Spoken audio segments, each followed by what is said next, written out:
Good afternoon. Welcome to the afternoon experiment. My name is Emanuel Livingston. I'm with you.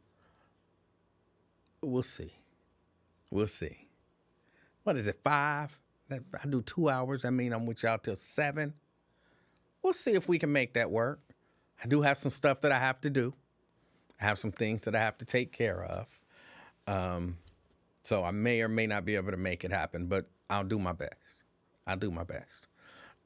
As usual, let me get to it. Let me say hello to the people who said hello to me. Let's get it started. Nick Brown. Nick, good afternoon. Nick is representing beautiful Blue Ash.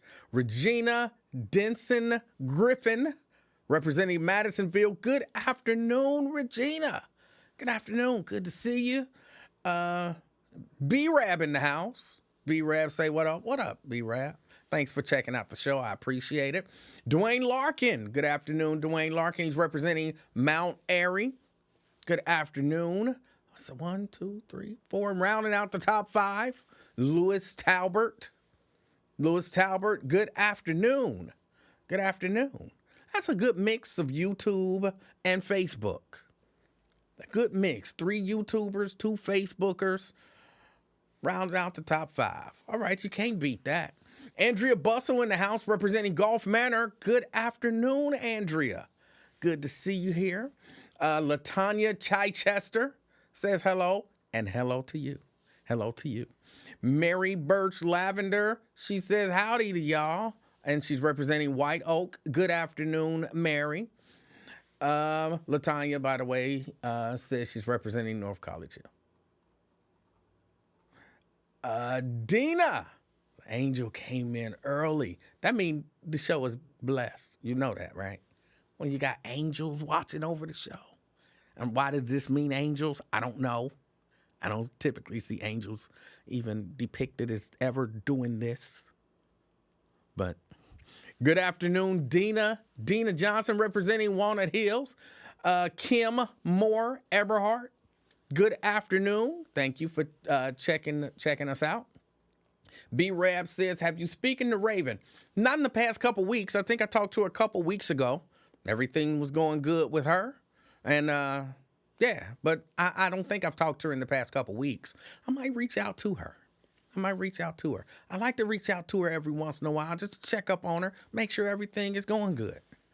So thanks for asking. I will reach out to her. Brenda Early in the house representing Fairfield. Good afternoon, Brenda. Thank you for checking out the show. Edward Bentley. Edward say, what's up? What's up, Edward? All is good over here. All is good over here. Lewis Johnson, known to some of you guys as CK. Lewis Johnson, good afternoon. He says, God respects you and your afternoon experiment. I believe that because he sent us an angel. Pat Rogers representing East Westwood. Good afternoon. All right. Appreciate it. Good afternoon to you, Pat. Good afternoon. Oh, and Mother Mary. I've got an angel and Mother Mary. Yes. You can't beat that. Jeffrey Williams says, good afternoon, representing Pleasant Run Farms. Good afternoon. Kim Everhart Moore says she's representing Bond Hill, by the way. Yes, we're talking about domestic violence today. Where did that come from? That just seemed to come out of nowhere. I don't know. I just felt the need to interject and let y'all know we are going to talk a little bit about domestic violence because I'm not liking what I'm hearing. I am not liking what I'm hearing.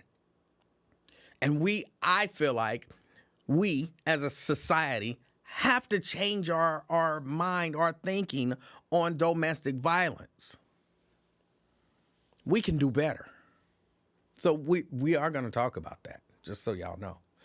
And if you know, I don't want anybody to be triggered. So, you know, it's one of those things where if this conversation triggers you, then you might not want to listen to it. Because I try to be open and honest, have frank, transparent conversations. Of course, say the things that I feel like need to be said and listen to anyone who may or may not agree with me, or you may agree with me for a different reason. I try to listen to everybody's perspectives. But I think we're looking at this whole thing wrong, and I want to discuss it. Darnell Hunter, good afternoon. Good afternoon. Is it Bengals? All right, that's an interesting name. Says Vancouver in the house. Well, Bengals, I appreciate you being in the house. Thank you for checking out the show. Is that Vancouver, like in Canada, Vancouver? Is there like a Vancouver in the... I think there is a Vancouver in the U.S., but I thought it was like up in the Pacific Northwest. Either way, thank you for checking out the show. Kush Rashid, checking in. Good to see you, Kush. Good to see you. You drop in every once in a while. I always appreciate it. Candy D in the house representing Coleraine Township. Good afternoon, Candy D. Thank you for your support. I appreciate you. Let me see. Black Lion say, what's good, everyone? All right. B-Rab says, what have you heard? I'm not sure what you're asking about. I see Jerica Van in the house. She's waving. Hey, what's up with you? Terry Coleman, representing Evanston, E-Town. Good afternoon.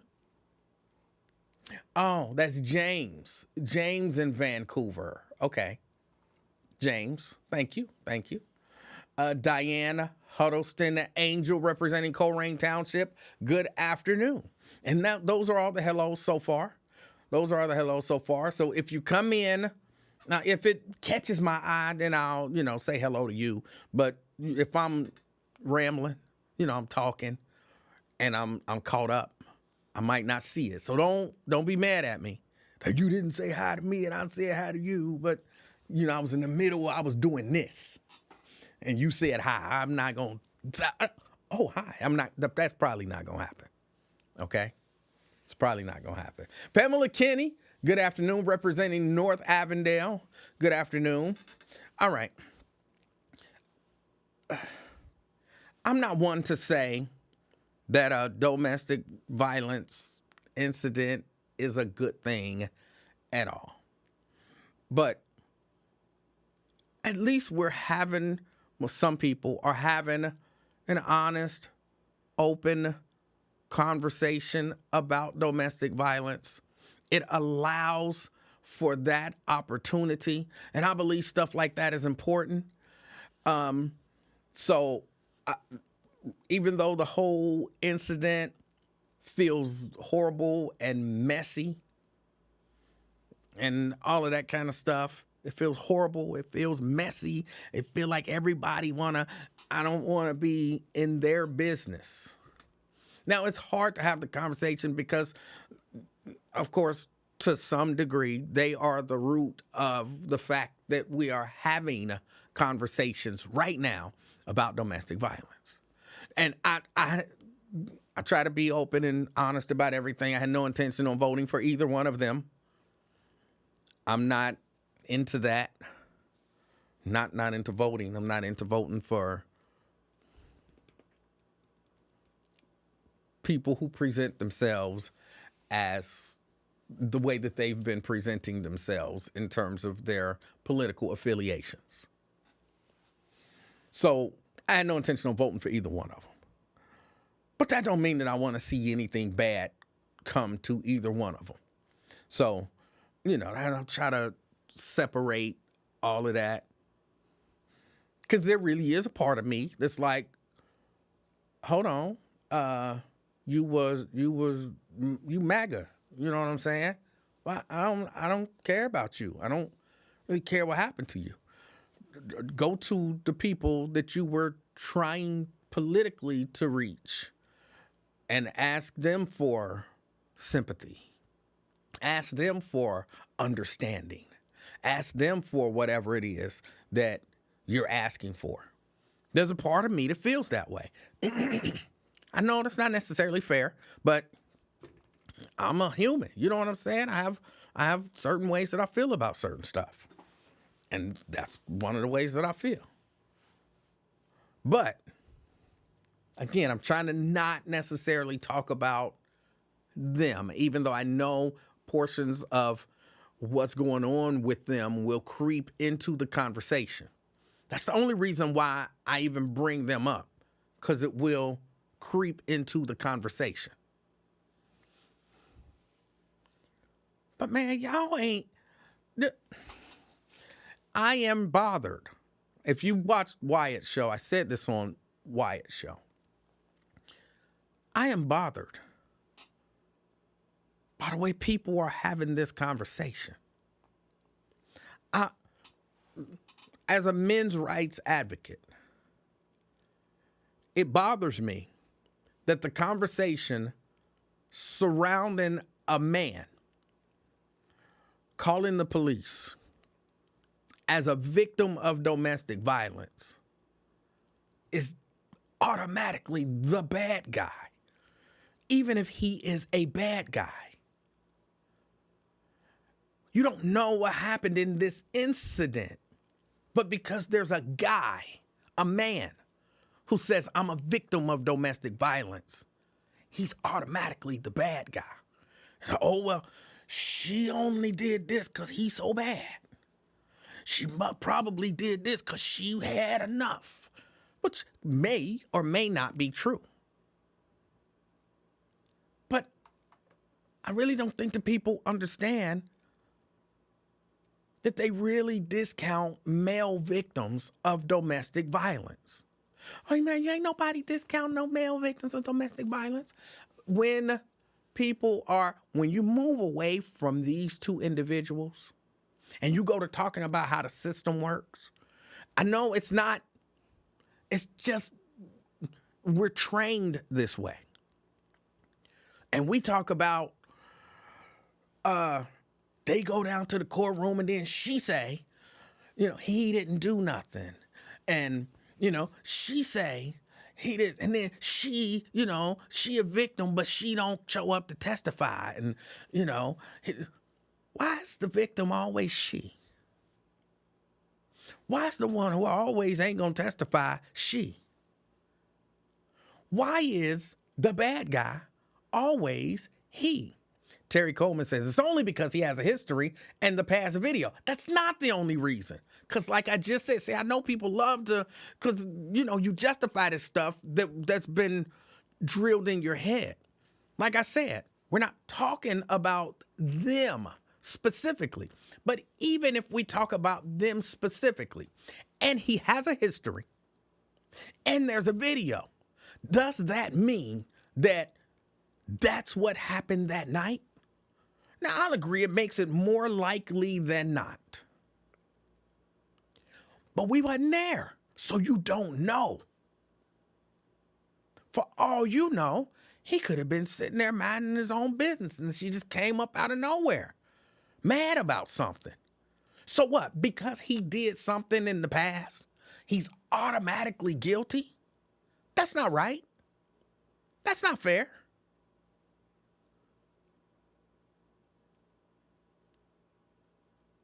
So, but that's been poured into your head. He's the bad guy. He's a woman beater. Don't these people need to get help? A woman beater need help. A woman beater can't be fixed. A woman beater this, a woman beater that. I'll never hear y'all say a man beater. Why? As if women can't be man beaters.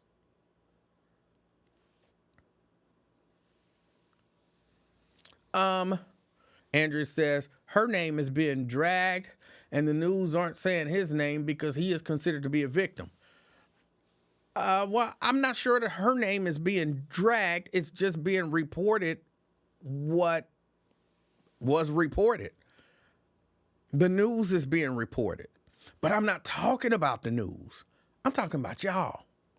I'm talking about the people having the conversations.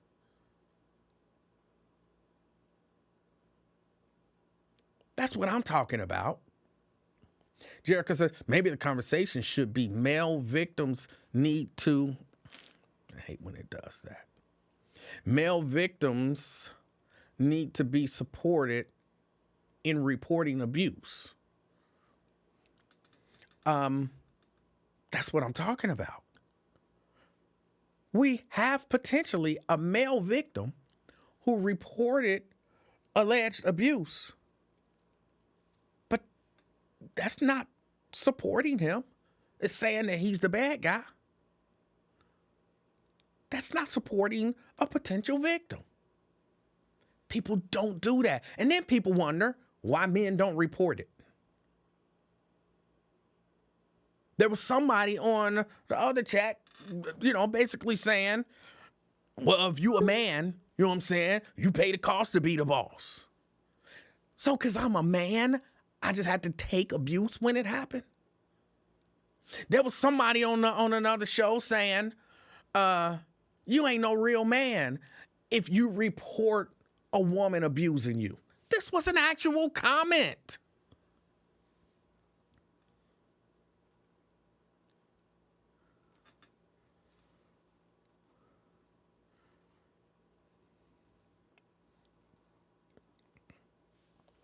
Jericho says, well, when there's a pattern of behavior, sir, but you don't know the pattern. See, this is what people don't understand. Let me say, this is a what if, because I don't know the pattern either. I know what I've seen, but I don't know. I wasn't there, so I don't know the truth. So is it possible that maybe they both abused each other and we have actual recordings of one side being abusive, but not of the other? And so what you perceive as a pattern is a pattern on both sides, but you only know about one side because a real man don't call the police on a woman who beat him. He just run.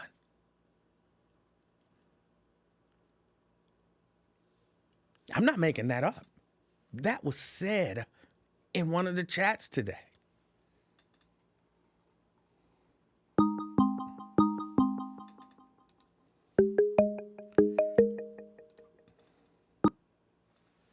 CK? Hey, how you doing, Mr. Livingston? CK, I'm doing good. How are you? This call is dedicated to your brother. We're staying on topic this time. I've been reading his comments. Yes, we're talking about women beating on men, and we're not reporting it. We're not reporting because I'm a victim of domestic violence from women, and I've been stabbed, I've been punched, and I don't call or report it because of the reasons the reasons you said on your program. I don't call. Look, and I'm getting, even as we're having this conversation, people are trying to boil this down to Kevin. And even if Kevin said that he was an abuser, because think about this. Think about it. I'm going to draw a parallel. It's not a perfect parallel. But here's what y'all saying. Somebody who exhibits bad behavior can't now be a victim. So what are you telling me? A prostitute can't be raped? You telling me a whore can't be raped? What she says that has sex with all kind of people. But what if she said no that day? What if she said no that night? You saying she was violated, she has that happened to her, she was violated. A history of bad behavior that she can't be a victim? Of course not. If I suggested that, man, everybody in here would be ready to take my head off. But it's okay to suggest that because a man may have a history of violence, he can't be a victim of violence. Yes. That is horrible. Listen, sir. That's just like if you go to prison for rape, expectations are for you to get raped in prison. See? So that's the form of, I think this is what the predators put in their mind when they commit these crimes. Be like, oh, well, she's a prostitute. Well, she giving it to everybody. I think that's how they justify doing the crimes that they do, sir. Because of things like what you just said. I think they justify like, well, she's out there. But as a man, I am not an abuser. I do not beat on women. I have been beaten. I have been stabbed. I have never reported a woman because of the snitch myth and because of, like you said, the manhood thing. You know what I mean? I don't want to be, asking for help from the law about my domestic violence. You see what I mean?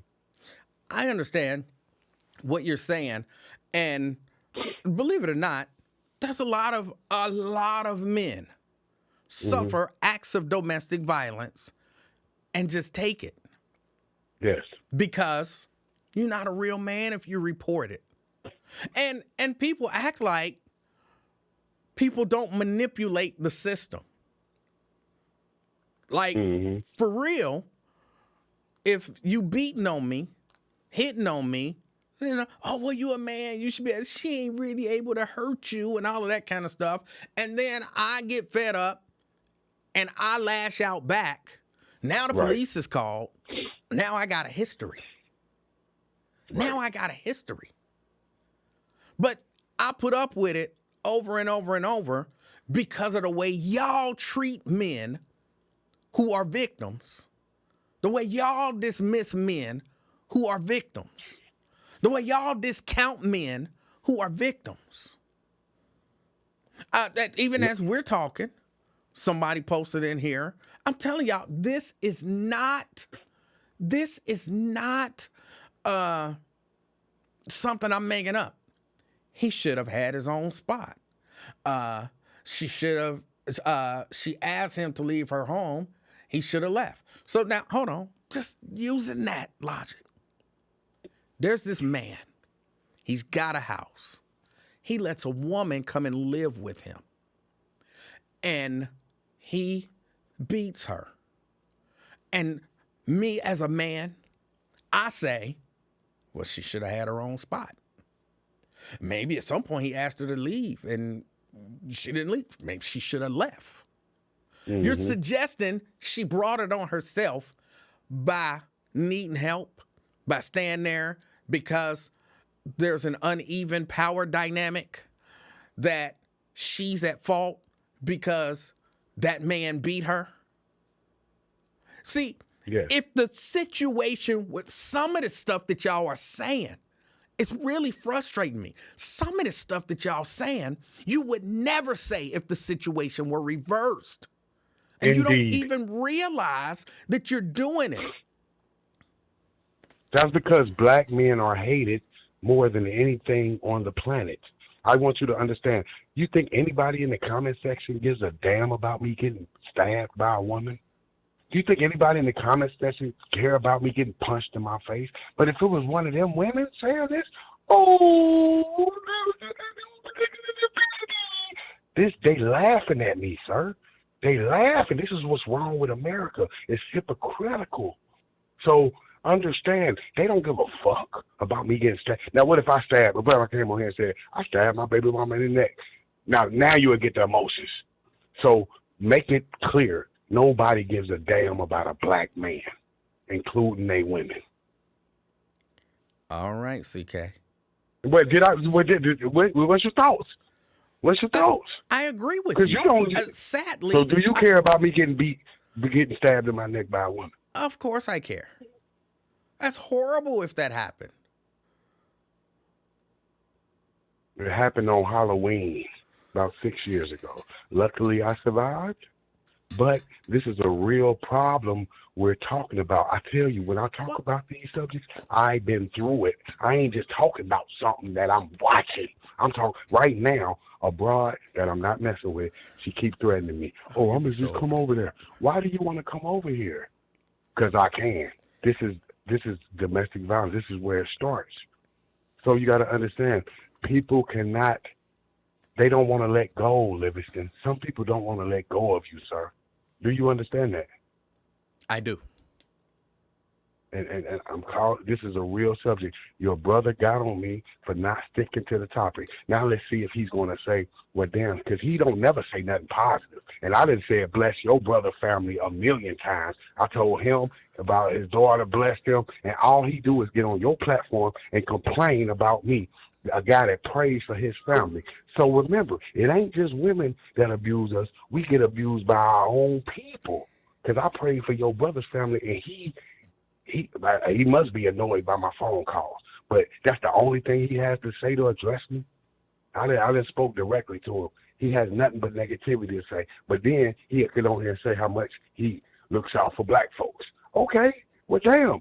How about appreciation of the brother that's praying for your family? If you don't want to complain, yeah, yes, sir. This is what we go through. Mental health, sir. Mental health. Nathan Livingston, Emanuel Livingston. It's all love. It's all love. Yes, sir. All right. Thank you, brother. All right. That was CK. He made some good points. He do go a little over the top on stuff. Why did I need to know it was Halloween when she did it? How does that have a bearing on the facts? You know what I'm saying? Oh boy. Okay. But if it happened, it don't matter if he had on a costume or not. See what I'm saying? Y'all always make it light of stuff when it's a man. If that was a woman who called in and said that her man beat her on Halloween, y'all wouldn't be talking about, did you have on a costume? It's scary. And maybe that's why see, y'all wrong. Y'all are so wrong.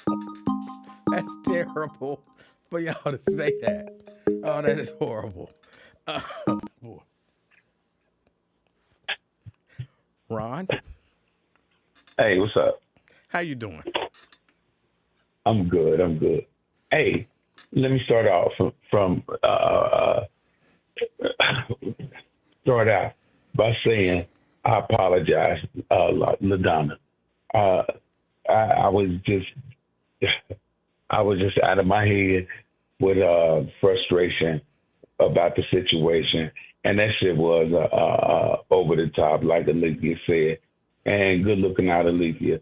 I would have checked myself anyway, but good looking out, checking me on that. But all right, just for the record, I have no idea what you're talking about, but I respect the fact that, and I've always felt this way about you. You pretty much, you're a stand-up guy, and when you're wrong, you say I'm wrong. Well, most of the time, and unless it's something politically that I catch you on, you never admit that you're wrong. But when you're wrong, you say you're wrong, and the ability to say I'm wrong and I apologize, I believe, is a good quality in a person.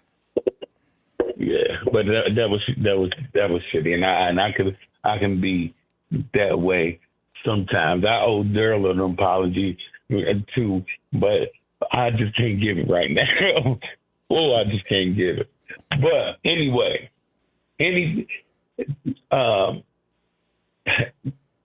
it's really curious how they game that in the news media and on Lincoln's show, and how everybody gaming it for real in general, and ain't nobody looking at the politics of the situation now.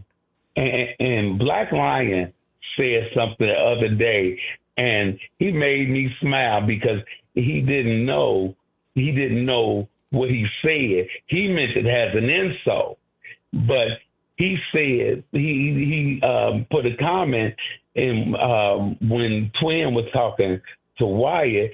What did it say? Do I tell him that he's basically he amongst the youngins when he in Win Tears, and he the oldest person in the group. Now, what's so funny about that is, like Twin said today, he be listening to Wyatt, and he be listening to everybody. He listens to y'all comments, all that. And he take these, where you think he take these comments to? Who you think he educate with these comments? When he Twin in that group, and it's no insult to Twin, and don't nobody take it as such, but when Twin is in that group, he's the smartest motherfucker in the room. And now, what people don't understand is that Kevin Farmer got his signs all over the place. I'm like, damn, how in the hell he affording all them damn signs? The big signs, too. Mm-hmm. Now, Kevin Farmer appealed to them youngins. You know, and it's a trip. I don't, talk like I talk to, to appeal to youngins. I just talk how I talk. But youngins gravitate to me because I talk like I talk. Ron? I'm sorry? Yeah. Yeah, I'm confused. I'm not sure what you're talking about. Okay, see, listen. Like I said, Twin sometimes is the smartest person in the room. When? Kevin Farmer. Wait. Hold on. Listen to me. Wait, hold on. No, I gotta take it because I don't know. Apparently, there's something that happened. Something was said somewhere. I wasn't there. I don't know what you're referring to. So to just bust out and say Twin is the smartest guy in the room, I'm like, what are you talking about? I don't know what room. Okay, I'll explain it to you again, man. I don't want to, keep going and going. But Black Lion said he put in the comments one time when Twin was talking to Wyatt that I should tell Wyatt that Twin be talking to all those the young people, or now he meant it as an insult, like he be around all those young people. But that's what I'm saying. When Twin is amongst those young people, those people don't know nothing about politics. The motherfuckers don't know nothing about politics. The only politics they gonna know is talking to Twin, because like I said, and it's no insult to Twin, when Twin is amongst those young people, he the smartest motherfucker in the room. Okay, so I think I get it. We are having a side conversation that has nothing to do with what we were actually talking about. And you're saying at some point on Wyatt's show, Black Lion insulted Twin, basically maybe said he wasn't the smartest of people, and maybe that's why he surrounds himself with young people. And you're saying maybe one of the reasons why he does that is because in those cases, that makes him the smartest person in the room. No, he tell us all the time that he be talking to young. He tell us all the time. People don't be listening, but he tell us all the time. Okay, I understand it. And you're saying that part of this conversation, you're saying that to say what? I'm saying that to say this. All right. Kevin Farmer appeals to the youngest. He talk like I talk. He talk like Twin talk. He appealed to them. And Kevin Farmer got his signs all over the place. Okay. Them big ass signs. Like I said, I'm like, I don't even like that. Now, those youngins, now I don't know how many people that they got registered to vote, talking to them. And I don't know what the registration is now, how many people registered to vote, during the registration period. But some of those youngins gonna vote for Kevin Farmer. Okay. Because he appealed to them. Let me say this. I'm not sure that he does. I'm not saying that he doesn't. Okay. But I'm not sure that he actually does appeal to those young voters. Mm-hmm. But I don't think he has now or ever had a snowball's chance in hell of being elected to city council this year. Well. Let me talk, because I agree with you, but the play is,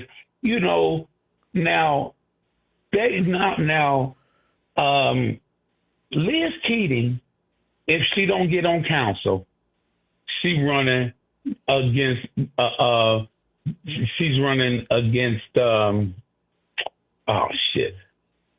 what's his name, Greg Lance. She's gonna run against Greg Landsman. Now, Rosemary was in play. Rosemary was in play, and now Rosemary not in play, and you could she still is in play somewhat. It just depends upon how they maneuver. But if when Rosemary got arrested, first of all, they didn't find no gun. I don't agree with Wyatt. They didn't find no gun, and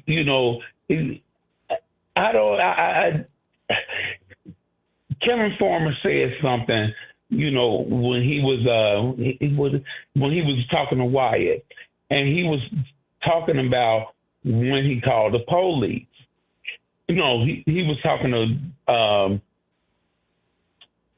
whoever was talking to. He sounded like he said she was asleep. It sounded like he was going to say she was asleep, and then didn't say it. But I don't think they should have arrested Rosemary, or I don't think they should have arrested her. But when they arrested her, she didn't have no record or nothing. They didn't give her an OR bond, and then they put her on the box immediately. Okay, that didn't make no sense. Why? What it does is give Landsman a chance, because Greg Landsman lied.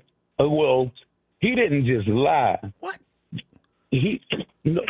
How is Greg Landsman have anything? Wait a minute. You're not floating the idea that this was all a setup to get Greg Landsman elected, are you? No. Okay. I'm saying because of the situation, it makes her look bad. But she's still in play. But it gives Greg Landsman. She never had a snowball's chance in hell either. Wait, they was two wait a minute. melted piles of water. Wait. Neither one of them had a snowball's chance in hell getting elected. Okay. So what if Greg Landsman? Why are you bringing up Greg? Why are you bringing up Greg Landsman? Because because I'm talking about politics, and it's just my speculation. But again, Rosemary didn't have no record. She runs a business. She don't just run just a babysitting business. What? They knew this, and they didn't give her an OR bond, and then put her on a box. It doesn't make sense. I think if there's an hold on. Wait, Ron. Okay. Wait, let me say this. I think if there's an allegation of domestic violence with a gun involved, the idea they have been cracking down on this, and this is one where I'm going to say the justice system might have made the right decision with regard to this. Because hold on. Wait, Ron, let me get it out. Can I get it? Okay. Yeah. Take Rosemary and Kevin out of it, which for whatever reason a lot of y'all can't seem to do. If you have a woman who says that a man committed an act of domestic violence against her and threatened to kill her with a gun, and he gets arrested, there has been a movement for a number of years to not let those men out of jail with OR bonds the next day. because he can stalk Hey. her and harm her. And everybody, for whatever reason, everybody understands, yeah, that big bad man with a gun threatened her. He can't just get out of jail the next day with an OR bond. Make him post bond and strap something to his ankle so that he can't go stalk that woman.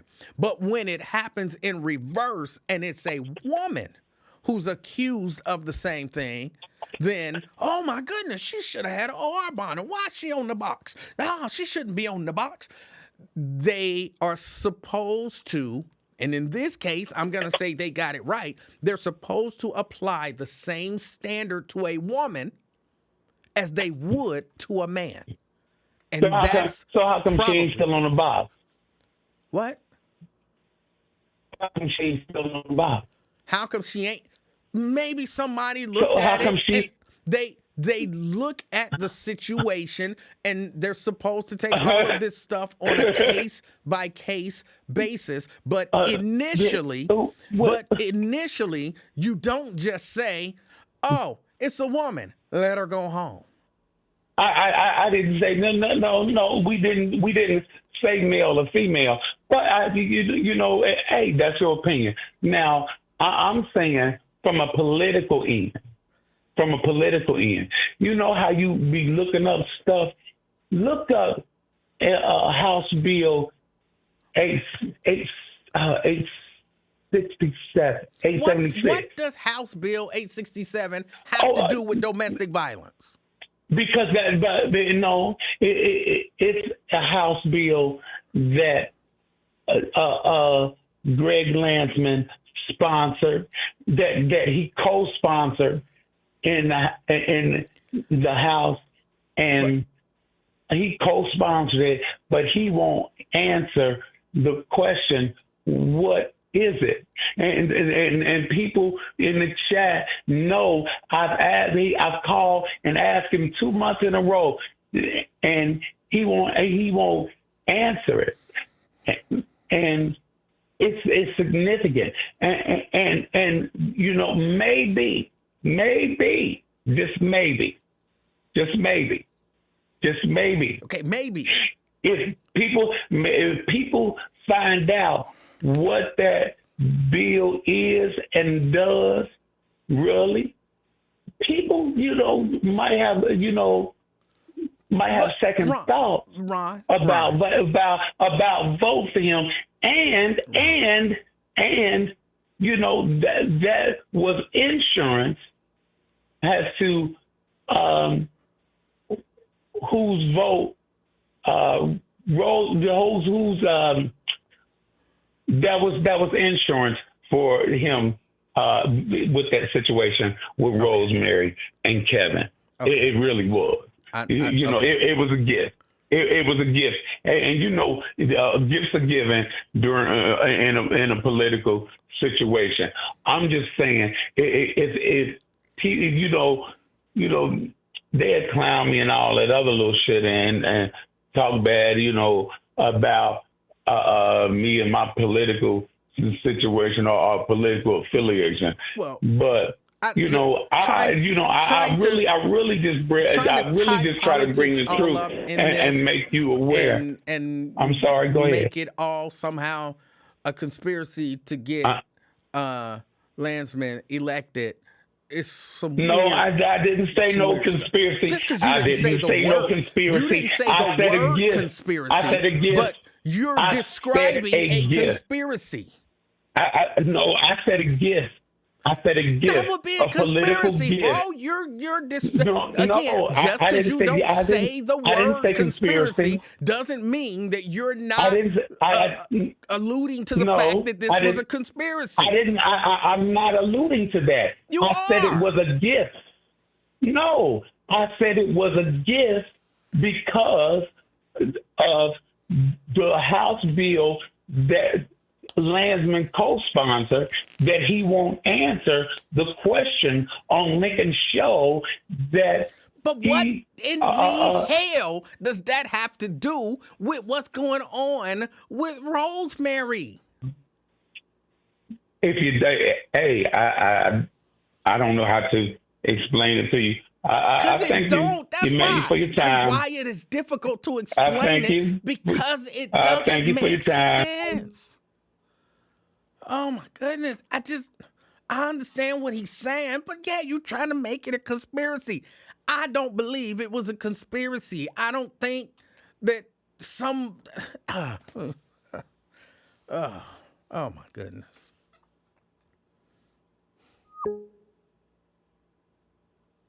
Not a conspiracy.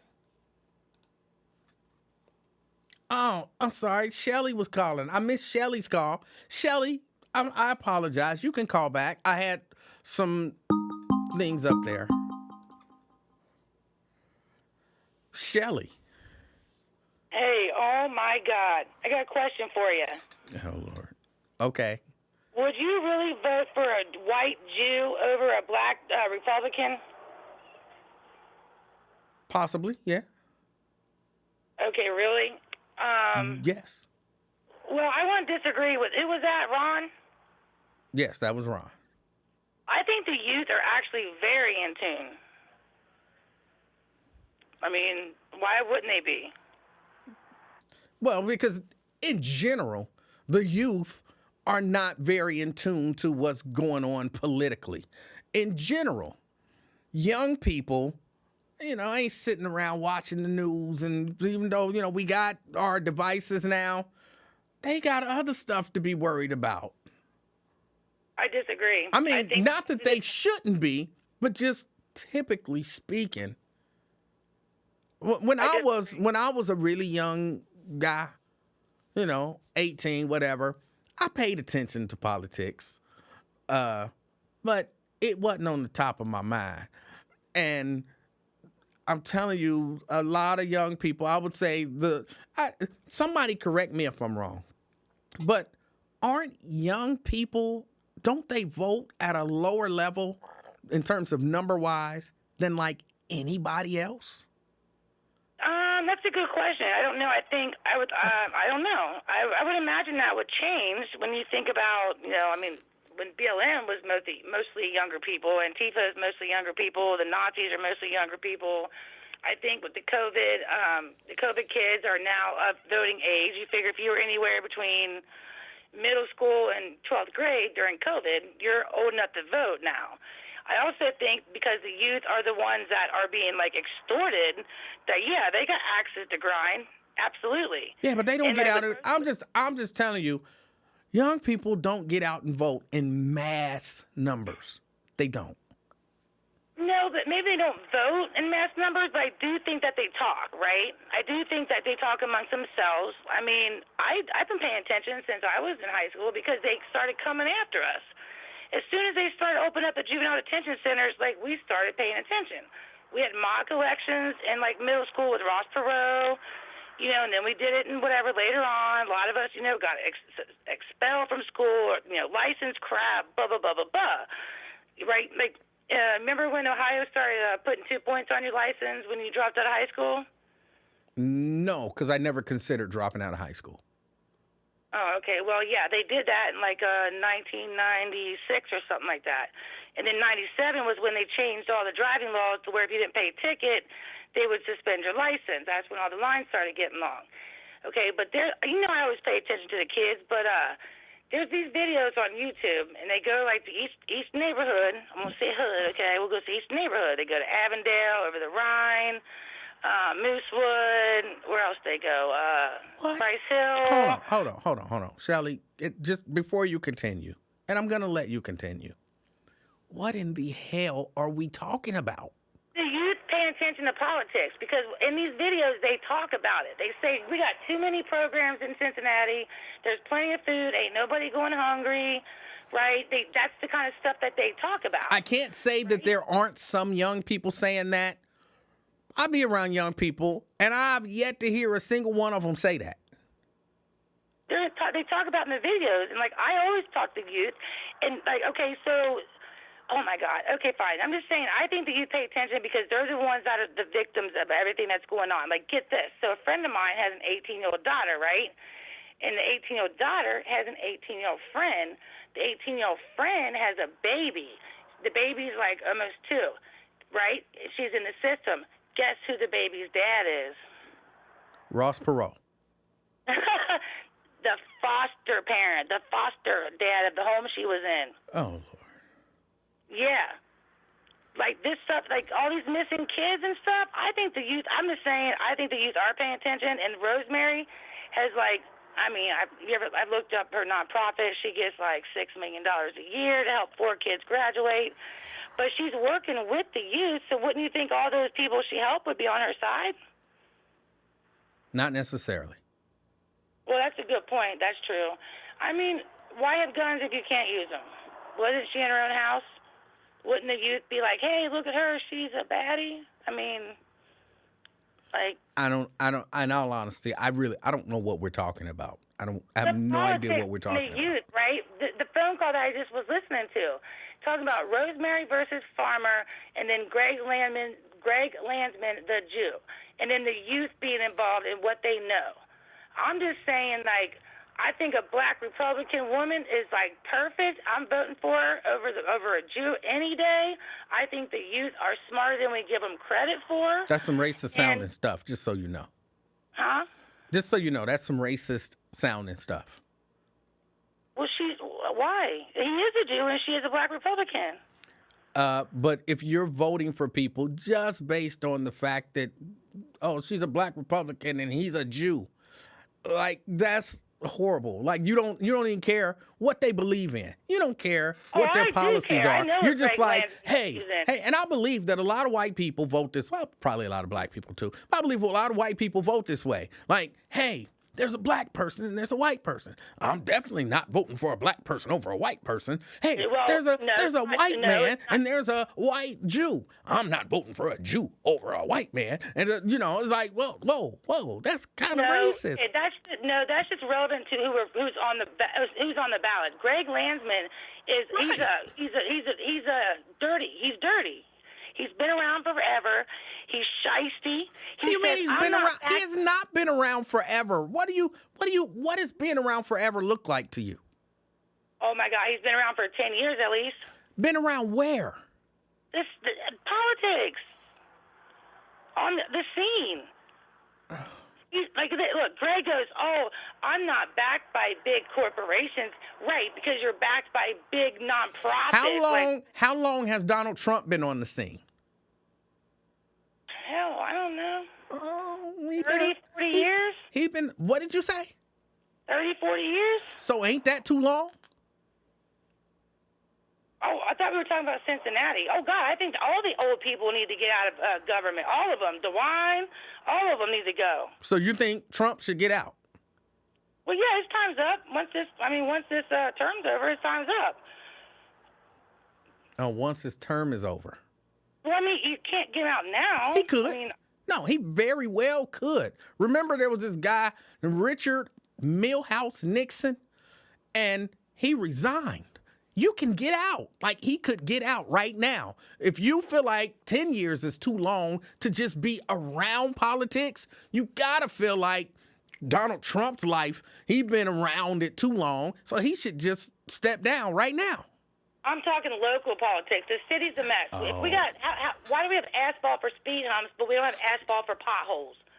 If you've been around for any amount of years on city council, and you're putting speed humps next to potholes, it's time to go. All right. And the speed humps alone will make me vote for a black lady Republican over a white Jew or any of them. ABTAB can go. That's racist. The clerk can go. The treasurer can go. All of them need to go. All right. Thank you. All right. Bye. Okay, we were talking about domestic violence because I don't even know what that Ron came in with that departure, and then she piggybacked on it, and to some degree, neither of them had really anything to do with what we were talking about. And just so that I can reset, what I'm trying to get y'all to understand, the conversation that I'm trying to have, is the fact that, hey, there is some deep-seated bias against men when it comes to domestic violence. And you guys are making it very clear that it's not, and I genuinely, that you're not going to stop. And I genuinely believe that y'all don't even see it. Y'all don't even see it. Like I said, as we have these conversations surrounding domestic violence, and we discuss these scenarios that occur, even the way we discuss them are very biased. And as a men's rights advocate, it bothers me. It bothers me. Now, again, I've seen a lot of y'all in these comments. Well, that's not the situation here, Emanuel. Well, that's not the... Okay. You sure that's not the situation here? You're 100% sure? If you are, call me and tell me exactly what happened that night. You don't know because you wasn't there. But you've already come to the conclusion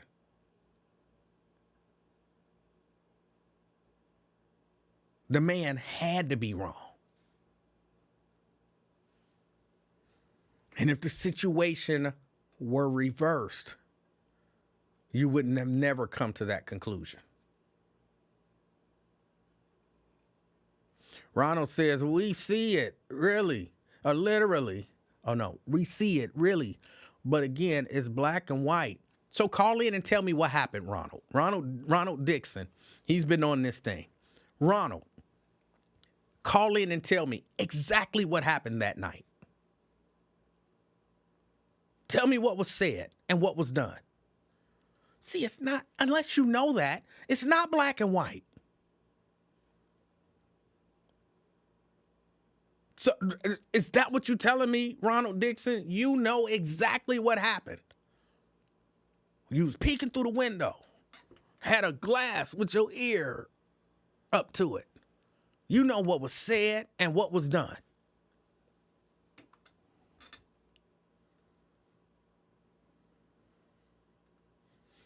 It was in the morning, not at night. Okay. But you know what happened during that incident? You were there. Ronald says, I can't tell you. Of course you can't, because you wasn't there. You wasn't there.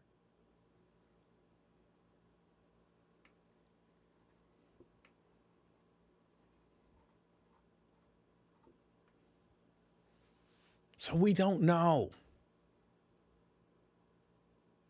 Now again, do I think it's more likely than not? Sure. I don't know. But again, my big concern wasn't even people saying she was the victim and he's the bad guy. Those two specific people. I don't want to say this, but I'm not even really all that concerned about them. Hopefully the justice system or the two of them will work all of that out. But I heard a few conversations about this and the way people talk about domestic violence. I know why I wasn't trying to, be biased. It's just baked into us. And when he was talking about the stuff that he sees, he used the term man beater, I don't know how many times. He never used the term woman beater. When he was talking about people who are the people who commit acts of domestic violence, the entire time he kept saying he went upside her head. He choked her. If the police come and see the marks on her neck, if the police come and this and this and that.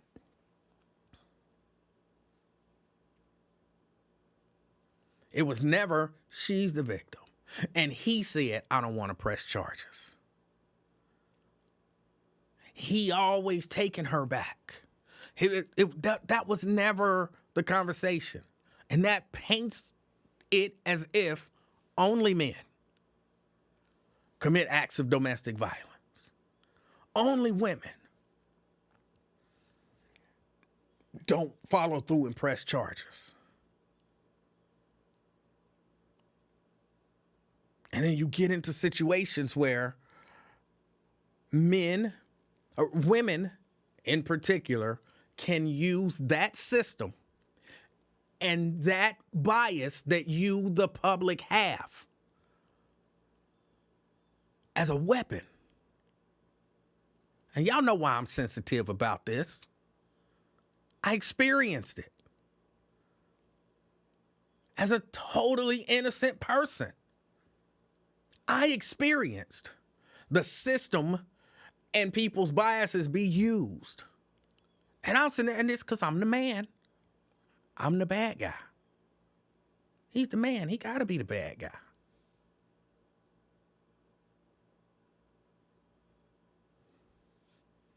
Dina says, do you believe she is a victim? Everybody's a victim of something. Do I believe that in this particular incident, she's totally innocent? I don't know. I don't know.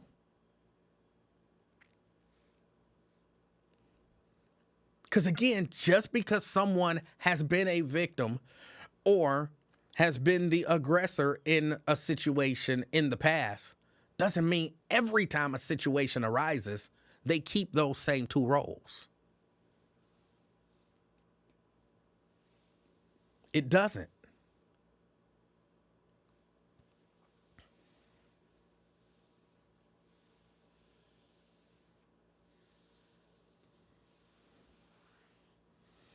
Purple Pro say they don't press charges because of the kids. She protected herself.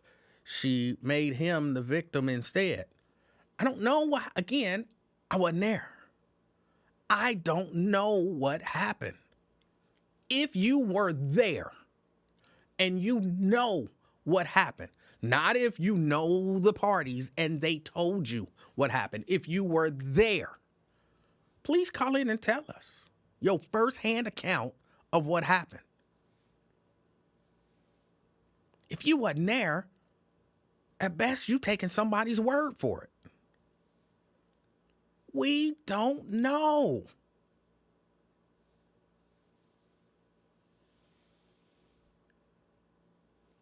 And it don't bother me, the idea that, I looked at a video and the show looked like he was choking her to me and blah, blah, blah. So I believe that more than likely he's the victim. That he's the aggressor. That's fine. But y'all, if somebody mentioned that she could be the aggressor, it's 111,000 excuses for why that's impossible. Janice, they never found a gun. And, hold on. So if Mrs. Livingston called the police tonight and say Emanuel had a gun, and I know she called the police, so I ditched the gun before the police get there, do that mean I never had a gun? Now they gonna take that serious. They're gonna take that serious. You think they just say, well, he's not holding a gun right now, so nothing happened. See y'all later.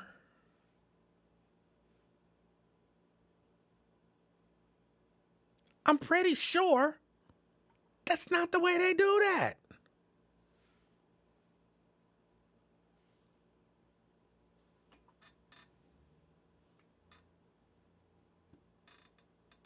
Terry says, so if he admit, no, she didn't pull out a gun, we just had an argument, would you believe him? I don't know. Look. Okay, let me ask you this. I'll return your question with a question. So do you believe every time a woman shows up in court and says, he didn't hit me, we just had an argument, do you believe her that she didn't hit him? that he didn't hit her? See, again, we want to look at it. We can accept that female victims of domestic violence might lie to get the abuser out of trouble.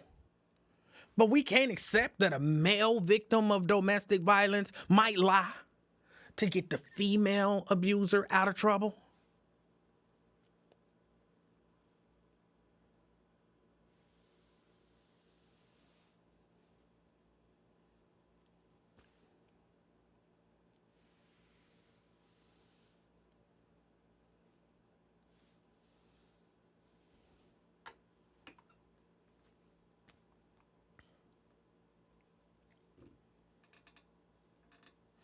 Mary says it happened back in July as well. She dropped the charges. Again, I don't know what happened in July. You don't know what happened in July. Oh, this is so frustrating to have to do this over and over and over again because y'all can't accept that men and women can both be perpetrators of violence and victims of violence. Like either one of them can be either. Is it possible? I'm just asking, is it possible that what you say happened in July and she dropped the charges? Is it possible that she was the aggressor in July, but she called the police and then she dropped the charges? And when it came up again, he said, well, this time I'm not getting locked up. I'm going to call the police first. Because people know how to use and manipulate the system. I'm not saying that she did. I'm not saying that he did. I'm saying you don't know. But you refuse to even think that it's possible that she could be.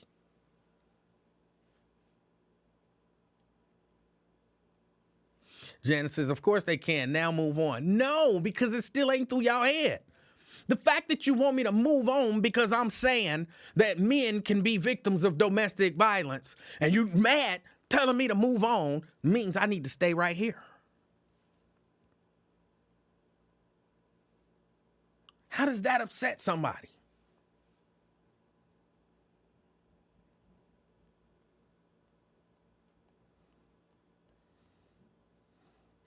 Mary says, you and I don't know. I'm giving you what the media is giving us. If we ain't learned nothing else, haven't we learned that the media is not necessarily the best source to find out the truth?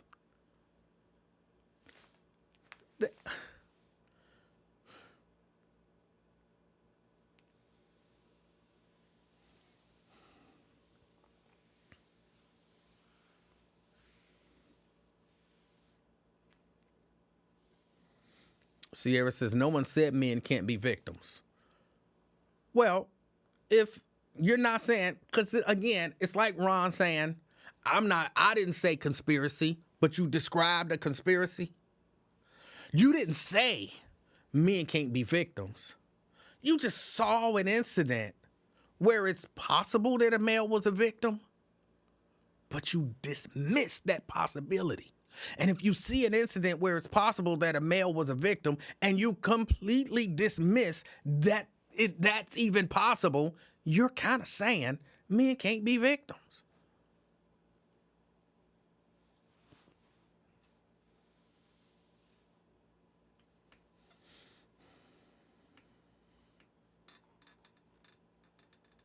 And again, I'm not even, y'all the ones keep wanting to bring up what y'all believe to be the particulars of their situation is.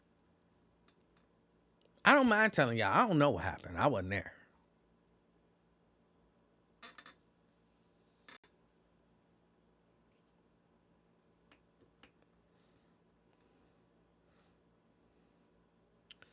Mary says, you don't know.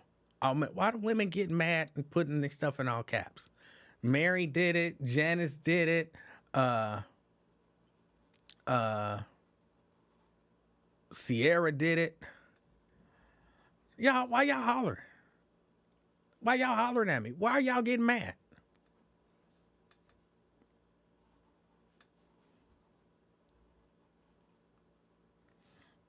Mary says, all men not the same. They showed that dang assault report.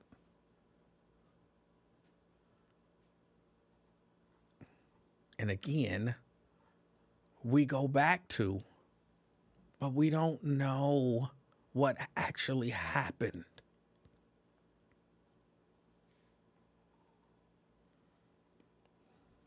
And Mary yelling at me again, because you don't know. Right, neither do you.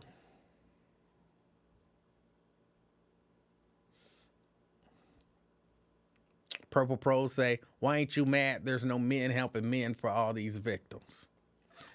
I remember when Women Helping Women came to the radio station once, and they were talking about how bad domestic violence is. And of course, I brought this up. And one of the women from Women Helping Women brought up the fact that they acknowledge that domestic violence happens against men. And they acknowledge that men don't report it. And they acknowledge that sometimes the situations are much worse than what they see with women. But they made sure to say, while they acknowledge all of that, and they also acknowledge that men need help, and that their system was not just for women, although it's named Women Helping Women. Their system is for anyone who needs help. Their system is for anyone who needs help. This is what they said. They have shelters and all that kind of stuff. And, you know, because domestic violence, and when you get ready to leave, that's the most dangerous time and blah, blah, blah. And they, went into all of that stuff. So they have shelters and systems in place to help victims. And I said, so if a man was a victim and he's trying to leave, he can go to one of y'all shelters. And they was like, no, absolutely not. And I'm like, but I thought y'all said the shelters wasn't just for women. The shelters were for anyone who's a victim, who's trying to get away, and they need a place to go. And the name is Women Helping Women, but this is what y'all said. The name is Women Helping Women, but the services are not just for women. They're for anyone who needs them. But as soon as I say, can the men come? They're like, no. He got to figure something out. I said, then stop saying that. Stop saying y'all services is for everybody. They're not. Y'all services is for women. Thus the name Women Helping Women. And then all of the stuff that they had said before, I promise y'all this happened live on air. All the stuff that they had said before about how men are victims and some of their situations are worse than women's situations and blah, blah, blah. They said, well, but men don't usually need our help because they don't suffer from domestic violence at the rates that women do.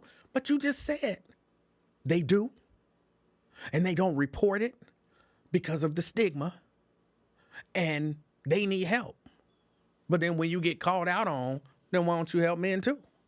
You say, well, no, it's not as bad for men as it is for women. That I promise y'all, it was on Sister Speak. You can, I don't know if there's a way for y'all to find it, but if y'all find it, y'all know I ain't lying. This is a thing in our society. Hold on, Janice said, you're beating a dead horse, okay? Men can be abused too. Well, yeah, I'm gonna beat the dead horse. Cause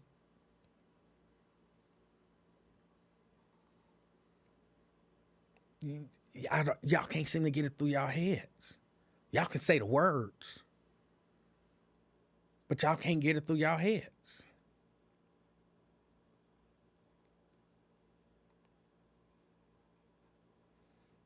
Mary says, you are so-called media too, so we should believe your remarks.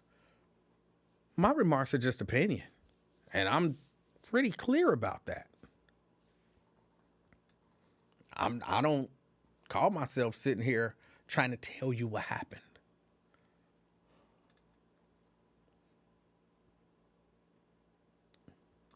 Okay, here we go with the excuse making.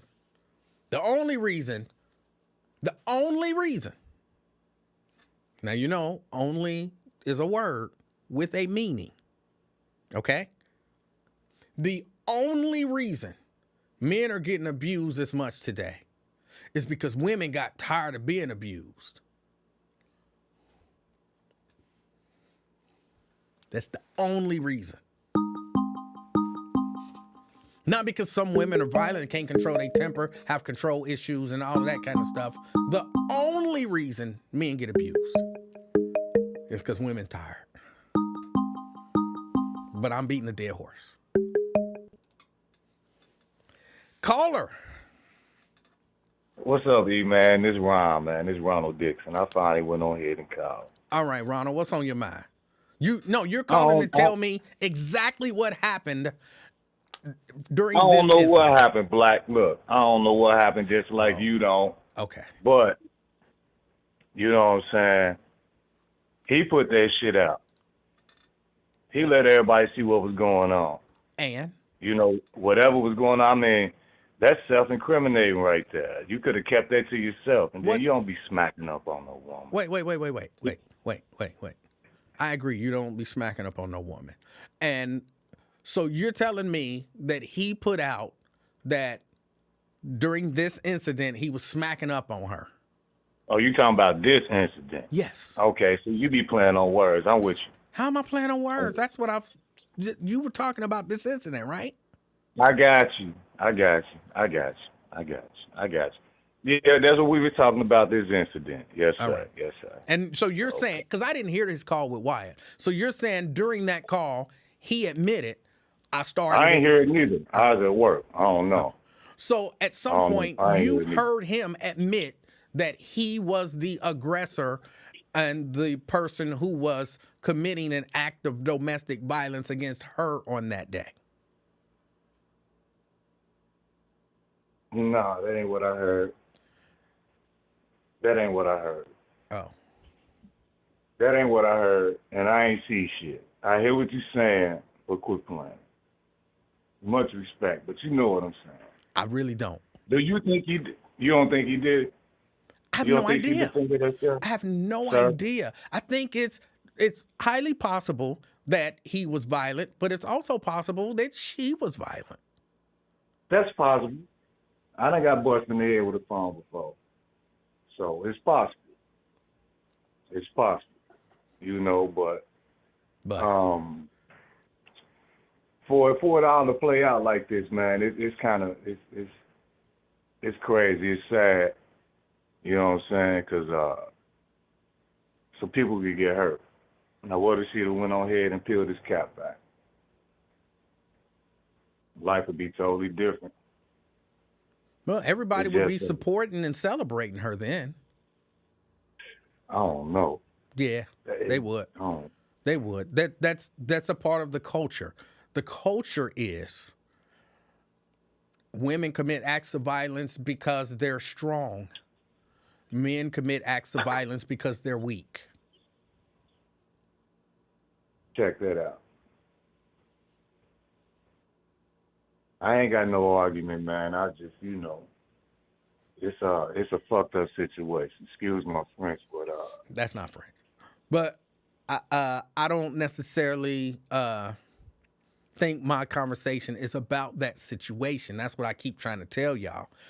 Y'all keep wanting to talk about this situation. This situation is just kind of illustrates the problem that I'm discussing. And what is that? I must be missing. You are. You're missing I'm asking you. Right, and that's what I'm telling you.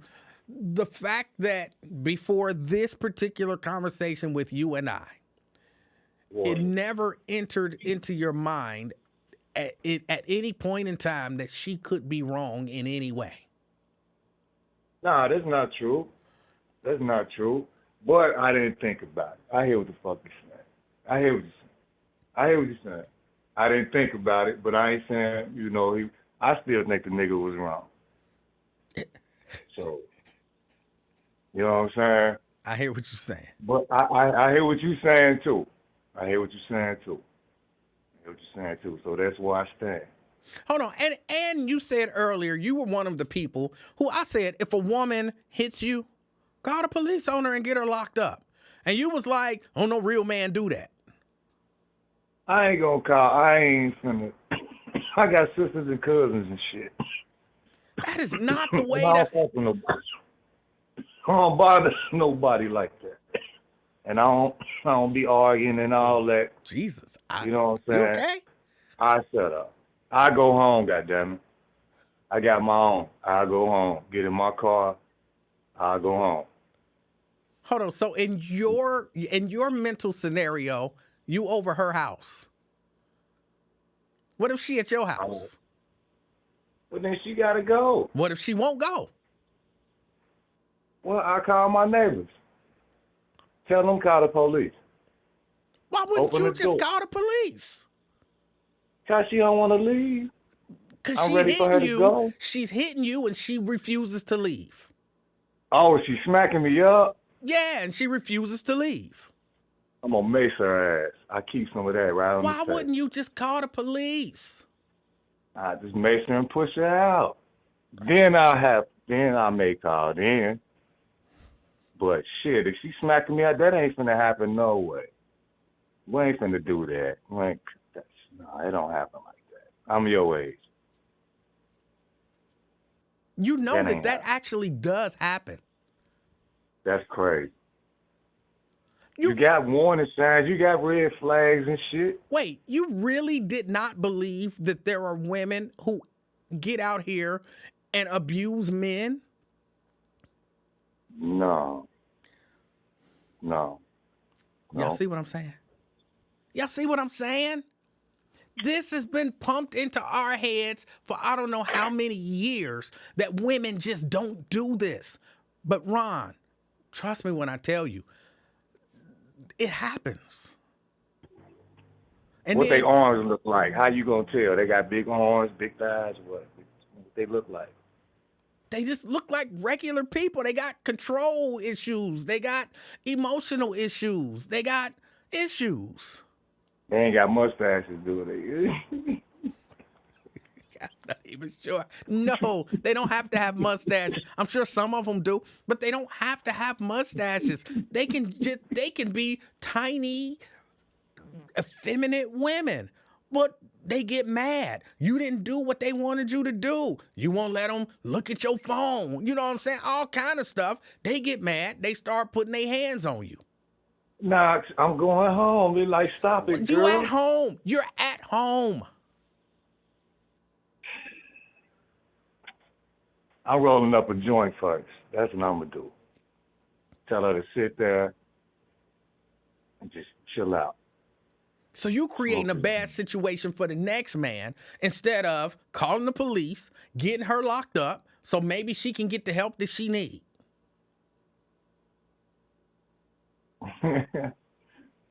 And she be walking around sounding like Ron Dula, huh? No, I had to take that shot. I'm not even sure what that shot meant, but but that's crazy. She had to go though. I told you I called my neighbors and I maced that motherfucker. I told you what I do. and then you know what's gonna happen? You know what's gonna happen? You gonna mace her and throw her out the door, and then she gonna call the police and say, No, she can't call shit. Why She can't not? see. She can't She breathe. gonna call the I police done and say, I already was at my told my neighbors. boyfriend's house and I he got a got plan mad and already he in maced order. me I got a and threw plan me in out the order. door. And I now got you a getting plan arrested for in domestic order. violence. I have a plan in order. Motherfucker getting maced. I know them red flags. All right. I know. All right. I'm going to keep your number by the TV. I'll call you from time to time, mate. All right. Later. I appreciate it. Oh.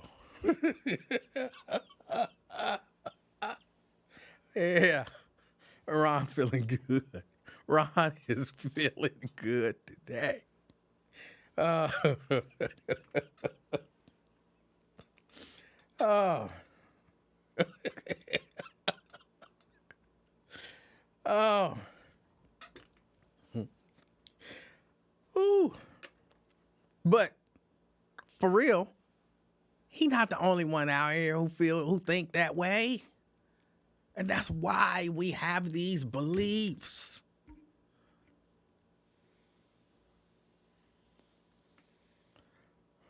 Yes, he is keeping my number by the TV. Ooh, I don't know exactly. Well, I mean, I know what that means. I don't know why you would keep my number by the TV. But there are people who watch this show on their TV. So maybe that's what he mean. Maybe that's what he mean. Ooh. The women want a new topic. Because, yeah, pointing out that women can do wrong is not something that women want to hear. That is not something that women want to hear. So, all right, I'll give y'all a new topic. What topic do y'all want? I only intended to come in here and have that conversation. And thank you, Ronald Dixon, for helping me illustrate that beautifully. Like, I couldn't have paid for a better call to illustrate that.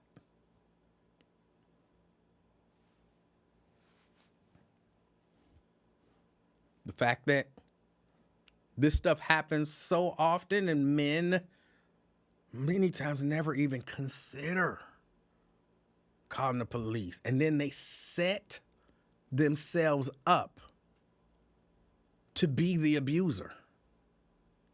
Oh, and I heard Jerica saying on Wyatt that she thought that Kevin was bragging. She thought Kevin was bragging when he said, I don't have a conviction for domestic violence. I've been arrested a number of times, but I don't have a conviction. I didn't perceive that.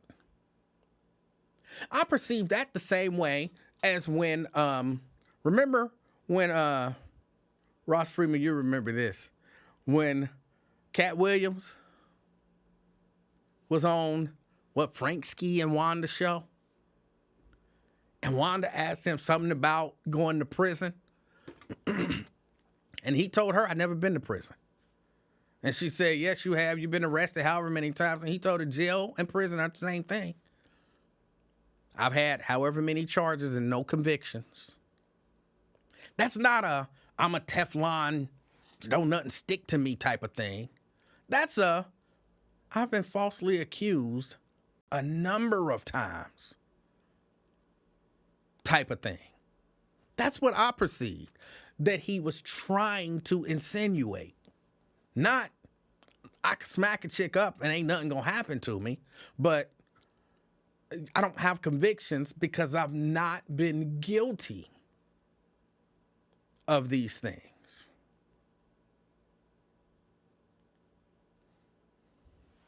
So that's what I perceived him saying. Now, whether or not I believe him is a different story. I definitely don't believe him, but I didn't think that that's what he was saying. I felt like that was, it was Jerica and a few other people who was agreeing with her. Was just trying to kind of pile on, make the situation worse than it was, hype the situation.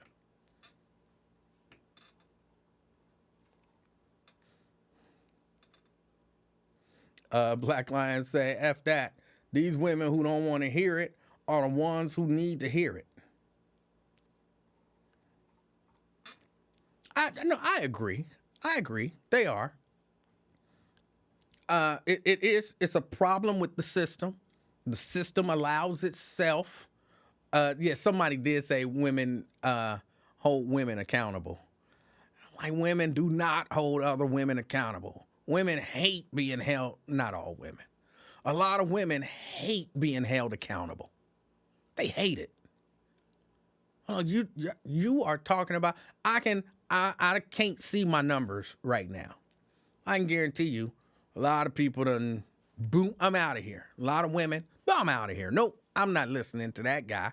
He's saying that we can be wrong. He's saying that we need to be held accountable. He's saying that if I'm smacking my man, he should call the police on me and me go to jail. I'm not listening to that. Yeah. It's a lot of, and they, trust me, they are taught to use and manipulate that system, which is crazy. We as men are taught, don't call the police on no woman. Just mace her and put her out. I've never heard, don't be macing people and putting them out unless it's absolutely necessary. Okay? Don't do that. Just call the police. Why are you calling your neighbors? I didn't understand that. But we come up with all different reasons to not hold women accountable. Because we've been taught by women that we shouldn't hold them accountable.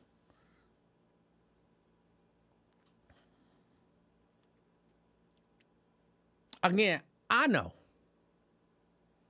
that if I'm ever in that situation again, I'm calling the police. I'm going to be the first person to call the police. I'm not giving anybody else the opportunity to use that system against me. And it's so easy. You just call and you say, he hit me. And you can do stuff like, yes, there are women who do stuff to themselves because they mad at you.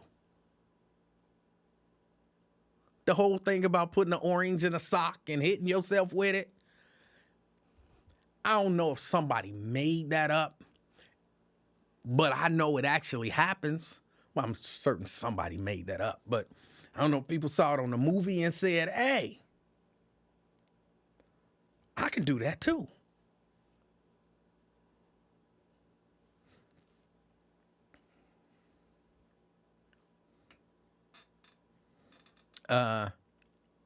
John says the police will laugh at you.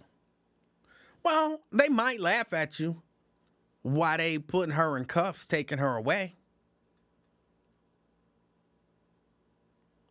There's been a number of people who have fought for the idea that, no, you got to treat this equally. And there are laws now where, they have to do that.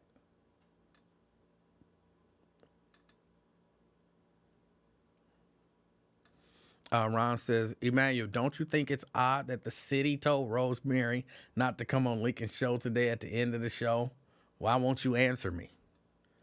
Well, it's the first time I've seen that. It's a lot of comments scrolling by, and I'm talking. I don't think it's odd.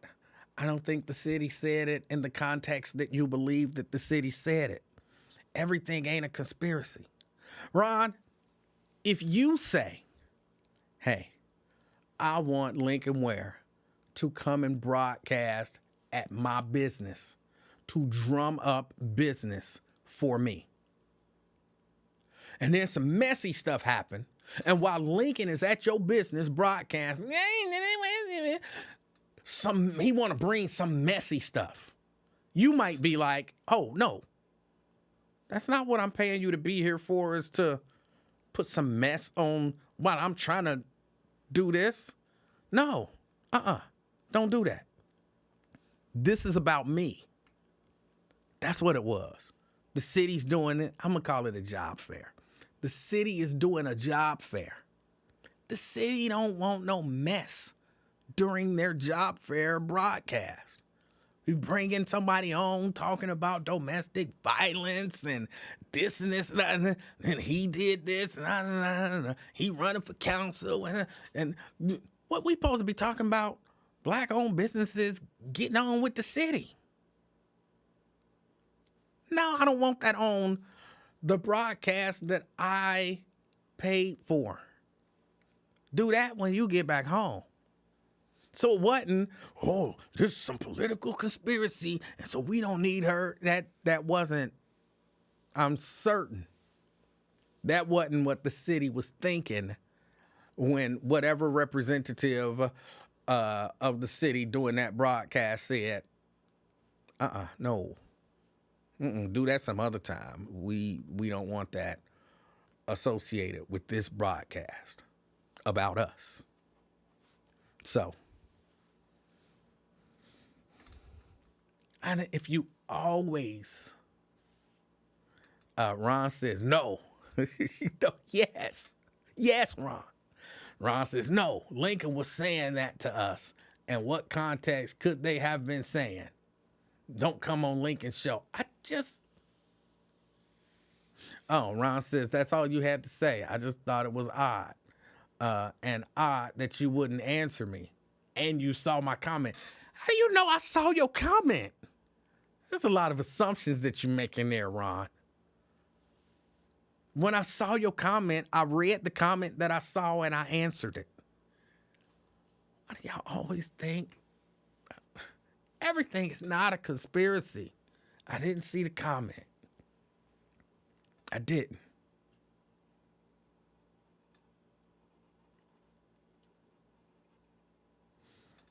Wonder Woman say Lincoln's so thirsty for her to tell what happened is sickening. Hey, I don't blame Lincoln. Lincoln is kind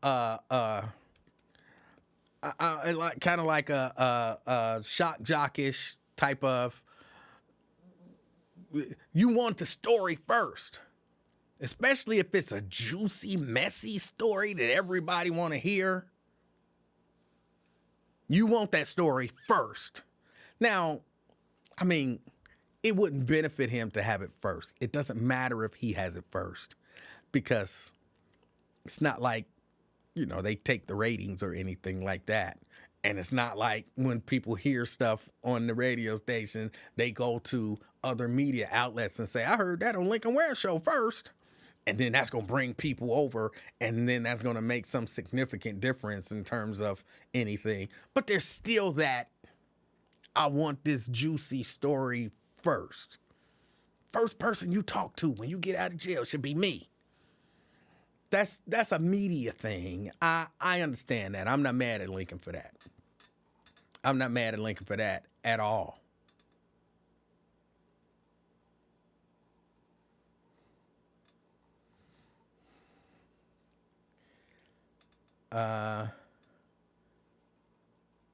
He said, Ron said I did something on purpose and he fell for it.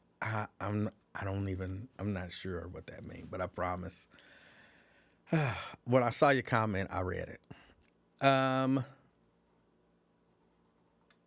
Terry said the numbers was up waiting for her today. And that's just a personal pride thing again. It ain't like they get paid off of the number of people watching. Like, ooh, we got 5,000 people watching, so I get a bonus. It don't work like that. If it worked like that, but it don't work like that. It's a pride thing, I want the story first. That's why you see him talking about, you'll see this story only on Channel 12, exclusively on Channel 5, That's what that is.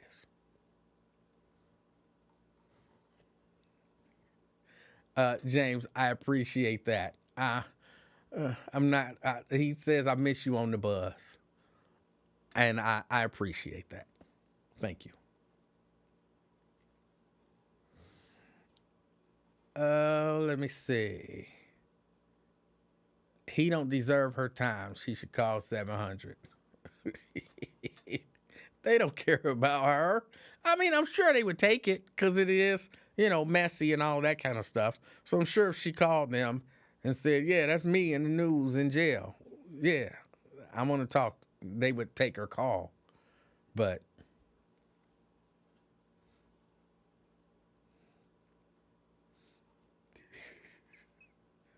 Tree, I'm still a week of tattoo. You could just put her out. Just put her out. Try.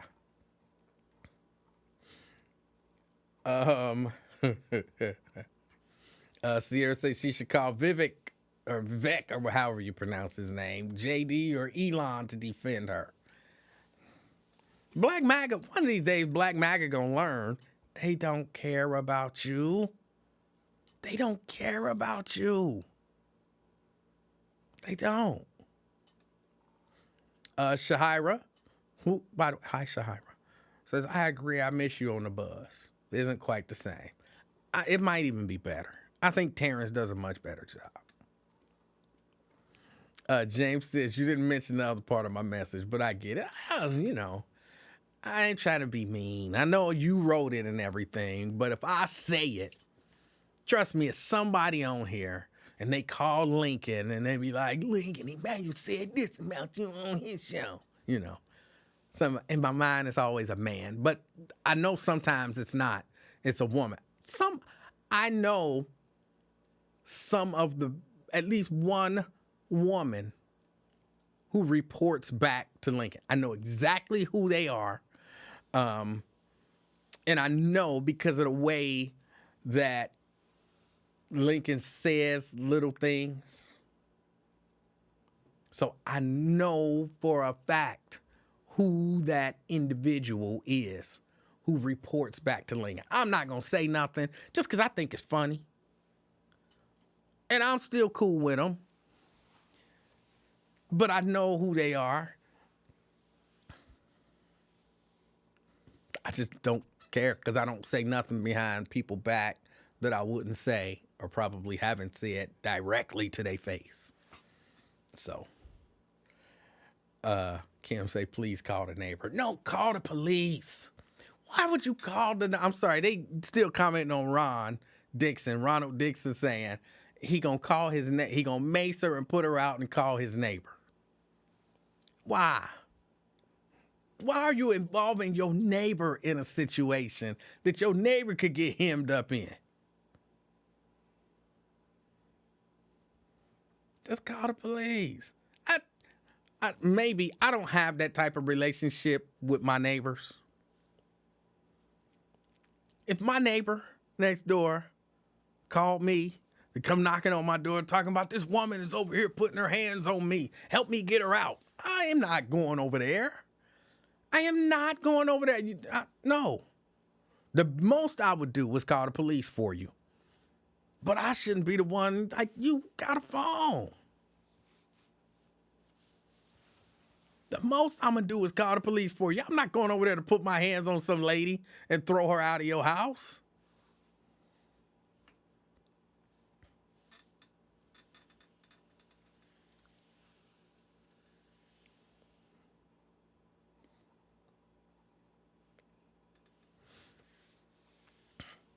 I'm not even there to be a witness. I don't want to be showing up at court. You know what I'm saying? I got stuff to do. Look like taking time out of my day, however many days it's going to take to show up to court. Because, they really never get that stuff done in one shot. Like if you take it to trial, witnesses show up and then something happened and then they delay the trial. So then the witnesses have to go home and then they have to come back the next day. I think the witnesses in my case had to show up on 4 different dates before the actual trial. Taking time out of their lives. So I don't even want to be a witness.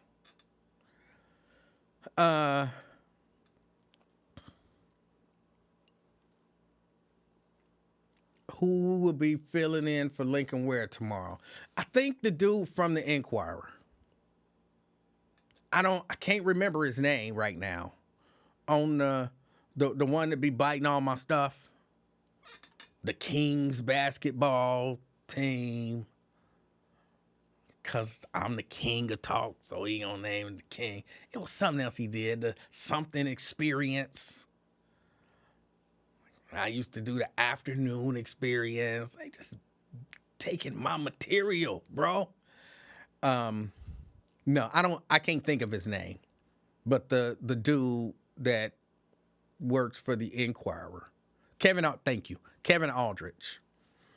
If I had to bet your car, I would bet your car that it's Kevin Aldrich.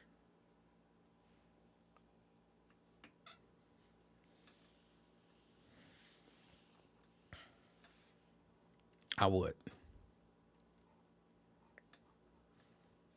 Oh, let's see. Yeah, I think I'm about to get out of here. I got about 7 minutes left. I'm going to get out of here at around 7 o'clock. So I got about 7 minutes left.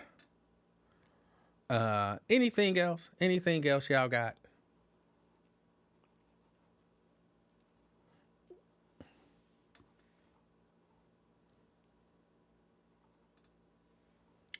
CSA, when Lincoln had him on last week, it sounded like a trial run.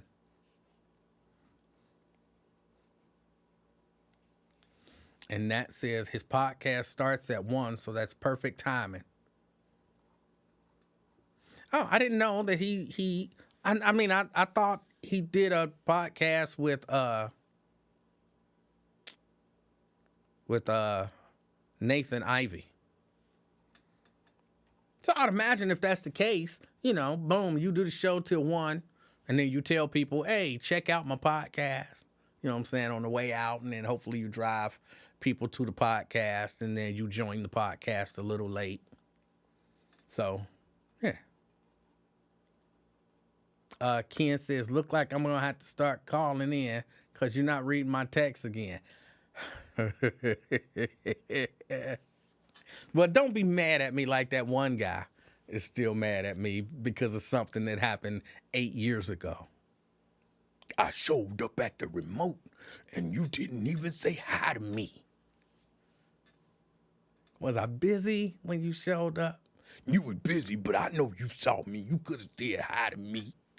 Yeah, don't be mad at me like that, Ken. Don't be mad. They go by fast. They go by fast. We need a little baby update. Little baby doing just fine. Actually, tomorrow, I'm going to have to miss the first half of class because it's Grandparents' Day. And I am going to be the only grandparent there because our other grandparents can't make it. I was not going to make it because, class. Basically, the last week of class. I didn't want to miss none. I haven't missed a single day, a single, period of class. But when I got the call that, the other grandparents couldn't make it, like, all right, well, I'll be there. So, they got Grandparents' Day. They put on a nice little program. Everybody has to do something in the program. So, if she's not playing an instrument or dancing or singing, they're all doing something. They make every kid participate in their arts program. So they put on a nice little program for Grandparents' Day. So I will be there recording. That's my phone. I will be there recording, and that's me holding it this way, not this way. Stop holding y'all phones in, what is it, landscape mode or portrait mode? Stop holding y'all phones in portrait mode when y'all recording stuff. So I'll be there supporting the little baby. But other than that, she is doing just fine. She's doing just fine. Am I going to see WWE tomorrow night? I wasn't even aware that they was here tomorrow night, so no. Is Lincoln retiring? Is Mr. Ware done? I doubt it. My theory, it's a simple theory. It's really a kind of a two-pronged theory. Number one, Retire for what? He is doing what he actually enjoys doing. And he only got to do it for what, 3 hours a day? If he stops doing this is just the first prong of the theory. If he stops doing this, what is he going to do? He going to sit at home and listen to talk radio, listen to 700 and listen to whoever replaces him on the buzz. So he might as well get paid $200,000 a year to do it. That's just, you're not going to make $200,000 a year talking about welcome to Walmart. It's 3 hours. I don't think he's retiring, period. I think if something happens to him, like if he falls severely ill, he might retire. But other than that, I don't see that man retiring. I see, one day we're going to get the sad news that Mr. Ware didn't make it in. And that might be, what is he, 87 now? That might be in another 15 years. We're going to get the sad news that Mr. Ware didn't make it in because, he didn't wake up this morning. In about 15, 20 years, that's what's going to happen. And that's going to be his retirement. Lincoln ain't going nowhere. And I wouldn't either.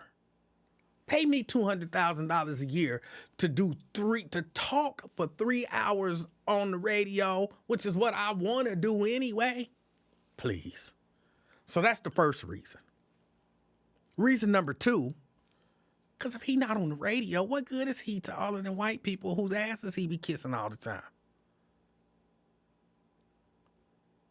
What reason they got to reach out to him? They don't actually like that nigga. They know that they can manipulate him and use him and his radio show to push their agendas. That phone ain't gonna ring.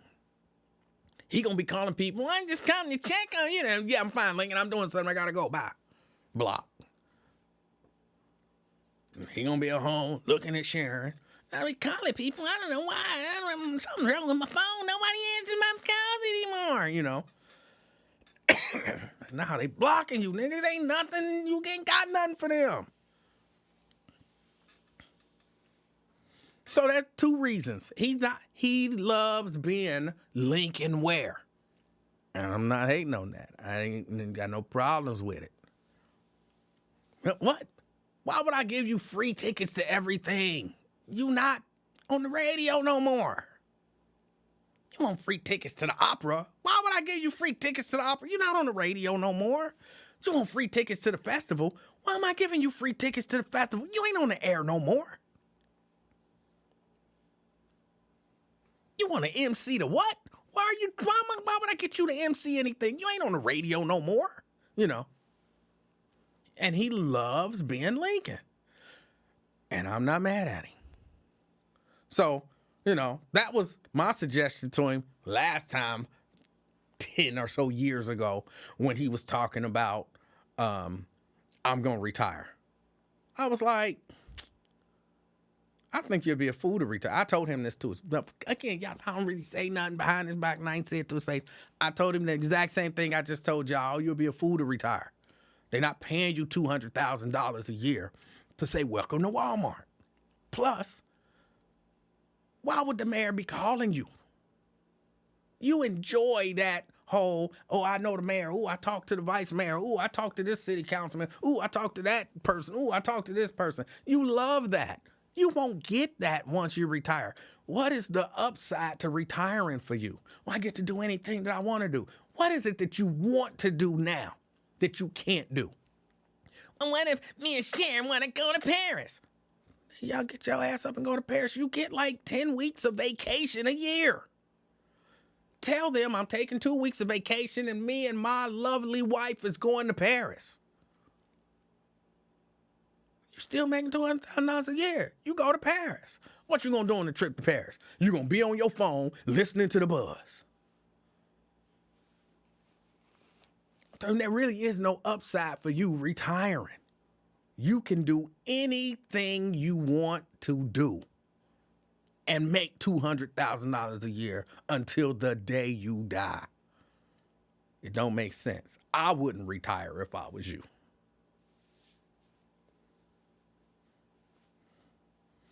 And y'all see he's still there. So, no, I don't think that this is setting up for no Lincoln Ware retirement. I don't think this is setting up for no retirement. I'm just being honest. If I was him and in that position, I wouldn't retire.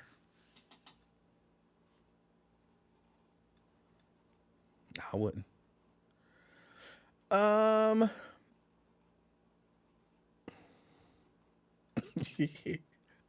They could tell. Once they start telling him, Tanika, somebody gonna tell on you tonight. Once they start telling him what I said, he'll be able to repeat it to them. Like, yeah, I already know. I already know what he said. He said it to me 15 years ago. Yeah, I know. He's been saying that for the last 15 years.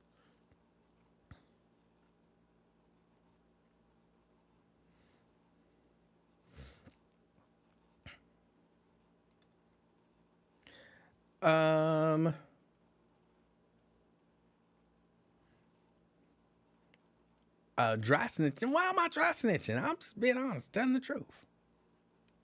James said, sit home and drink Crown Royal. He do that now on the air. What? He do that now on the air and get paid $200,000 a year to do it. Westbrook said, quit calling her little baby. I can't quit calling her little baby. I can't do it. I think she's gotten so used to it now. When I call her by her name, she look at me funny. Like she thinks she in trouble or something because I called her by her actual name. I don't know. I've been calling her that since she was born. And that's the way I talk about her when she is around and when she ain't around. To me, she's still a little baby.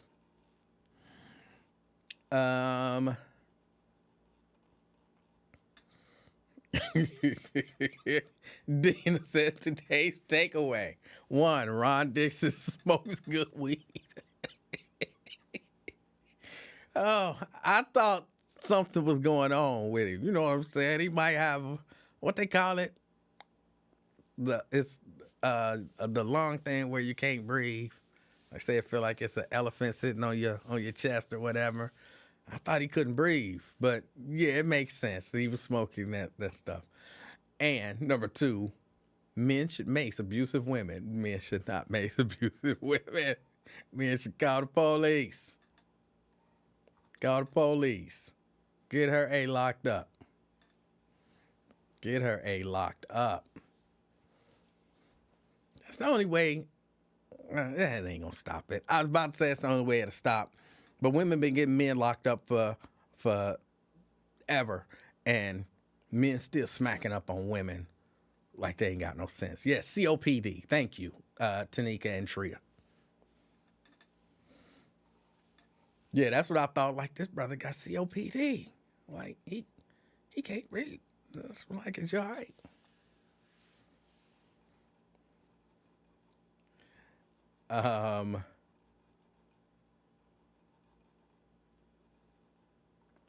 He not gonna be in tomorrow, Ron. Kevin Aldridge gonna be in tomorrow. Kevin Aldridge.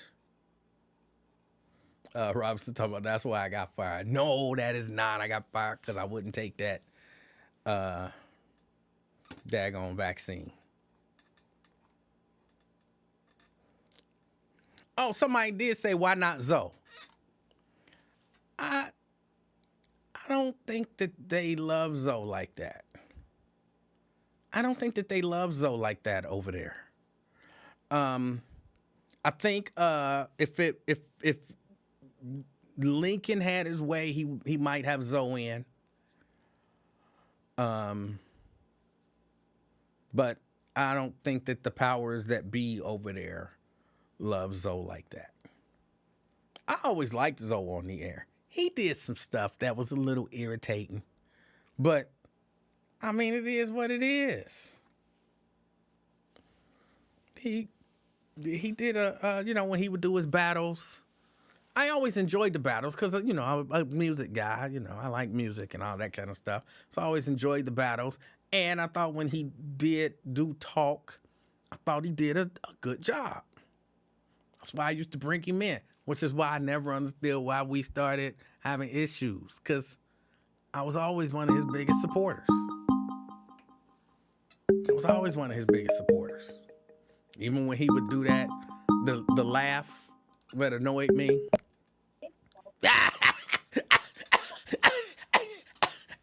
You crazy. You crazy. And I'd be like, that's extra, bro. Like, come on, stop. Stop. The hell? That's extra. But I still like the show. Ross Freeman. What's up, man? What's on your mind? Why you on here lying, man? What am I lying about? You got fired when you took off them 2 days during the snowstorm, remember? No. Yes, you do. You remember? I don't know what you want me to say now. I already answered the question. No.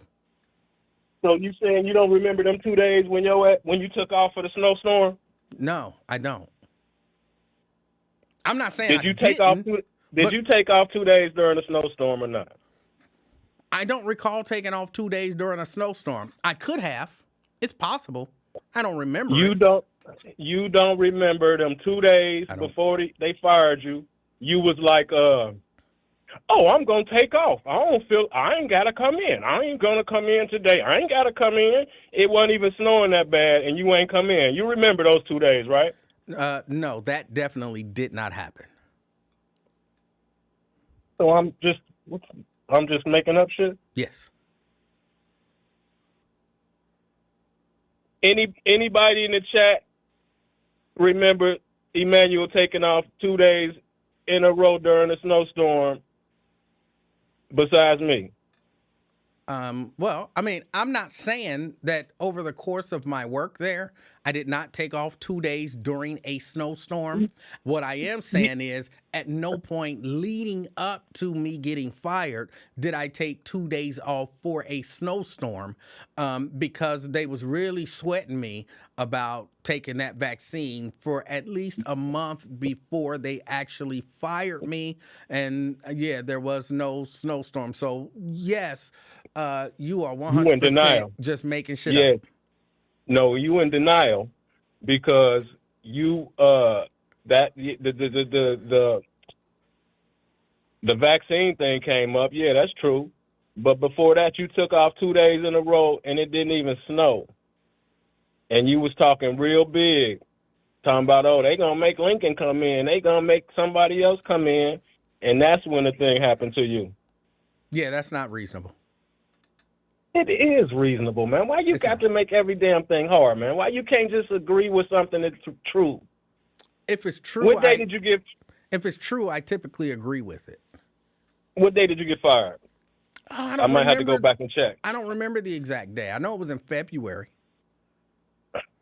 And it was like January when it snowed for 2 days and you didn't come in. You was talking grit. Yeah, I think matter of fact, they had to play the damn radio. They had to play a repeat. And then a little while later, they fired your ass. Okay, if you say so. But just for the record, when you say they had to play a repeat, if they played a repeat, they, at the time, was me. I was the person who put in the repeats. I was the person who scheduled the music, who scheduled the commercials, who did all of that kind of stuff. So it wouldn't have been they had to play a repeat. It would have been me. And even if I wasn't there, I was the one who did it. I remoted in from my computer at home to do all of that scheduling. So just so you know, I would have been the one to play my repeat. And I think I would remember that. You don't think that played a part? I'm 100% certain that it didn't. Okay. Oh, well, I stand corrected. I believe I'm right and you wrong, but I mean, I'm man enough to, say that you slicker at redirecting shit than I am. Yeah. You should be man I'll enough take just to that. say, I don't know what the F I'm talking about. And I just called in because you can't see my comments and I want some attention from you. No, I had a little free time today, and you did say my name like Beyonce, so I was just I know saying what's up. you remember when Cat Williams got into it on the Frank Ski and Wanda show, right? No, Now you're not being honest. how would I remember something about Cat Williams?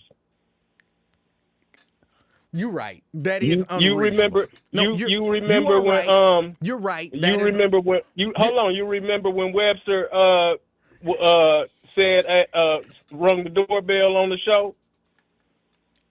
yes. Yes, I do. Okay.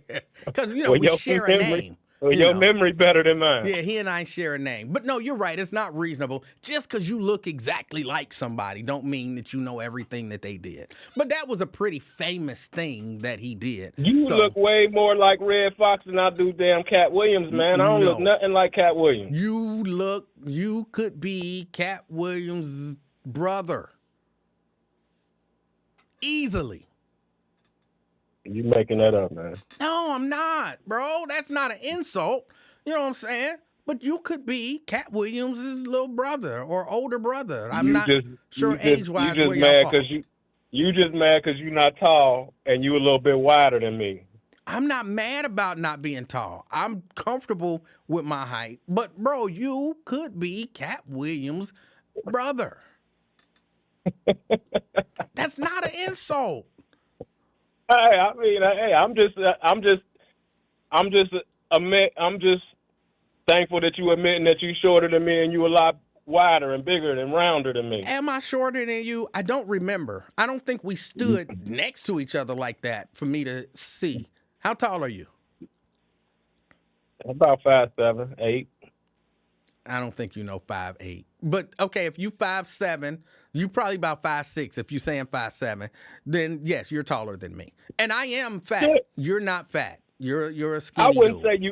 say you fat. You kind of round. You kind of round. Like you ain't really got no shape. You just rounded off.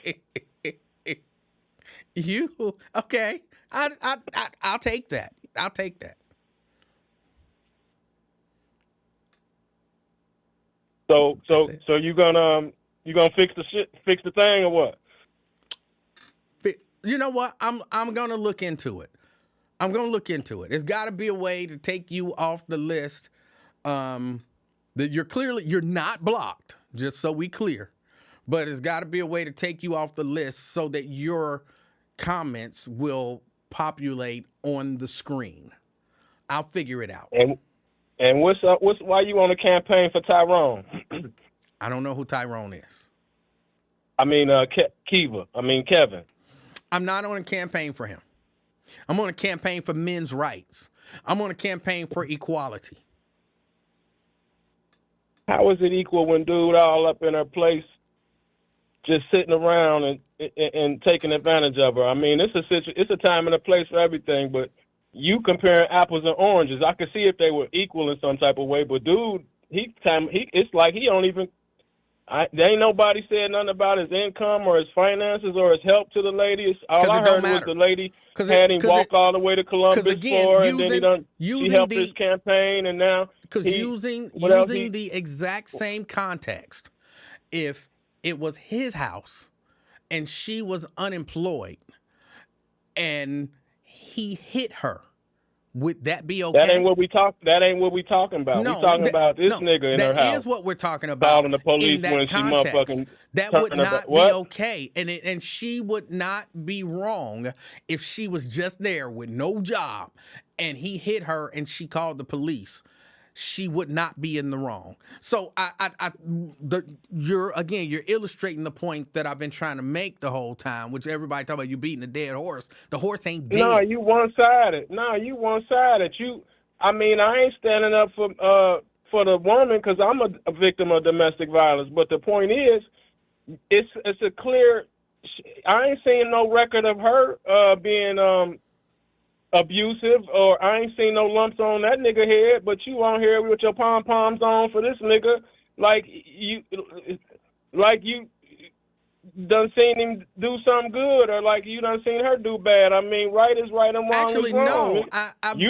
You comparing apples and oranges. Don't nobody want to hear all that other shit about somebody else being a victim and all that. We talking about this here same situation, man. Yeah, Stop that's making what I'm everything talking on about. something else. Yeah, that's what I'm talking about. And just for the record, I don't think that the comparing apples and oranges thing hit as hard as you think it do. Here, I'm gonna do that just for you. I'm gonna do that. To contrast something is to look at the differences between two things. You contrast them. To compare two things is to look at the similarities. Let me compare apples and oranges for you and show you that it is very possible to do and reasonable. Apples and oranges are both sweet. Apples and oranges both grow on trees. Apples and oranges are both relatively round. Apples and oranges Stop trying to both confuse have the skins. damn issue, man. They both have seeds. You can compare apples and oranges and it be a very valid comparison.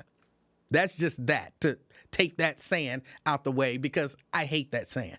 But number two, what I've been doing is oranges grow everywhere. Apples only grow in America. So that your argument is kind of flawed from the beginning. No, just so you know, that nigga might be the apple that only grow under that a would be considered contrasting.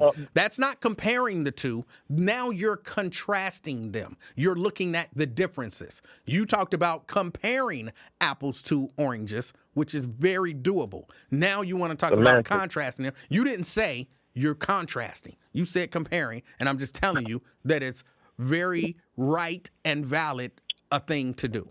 But on to the point that you was actually trying to make is that you're saying that I'm on his side, when really what I've said the entire time is I don't know what happened. I don't know who was the aggressor.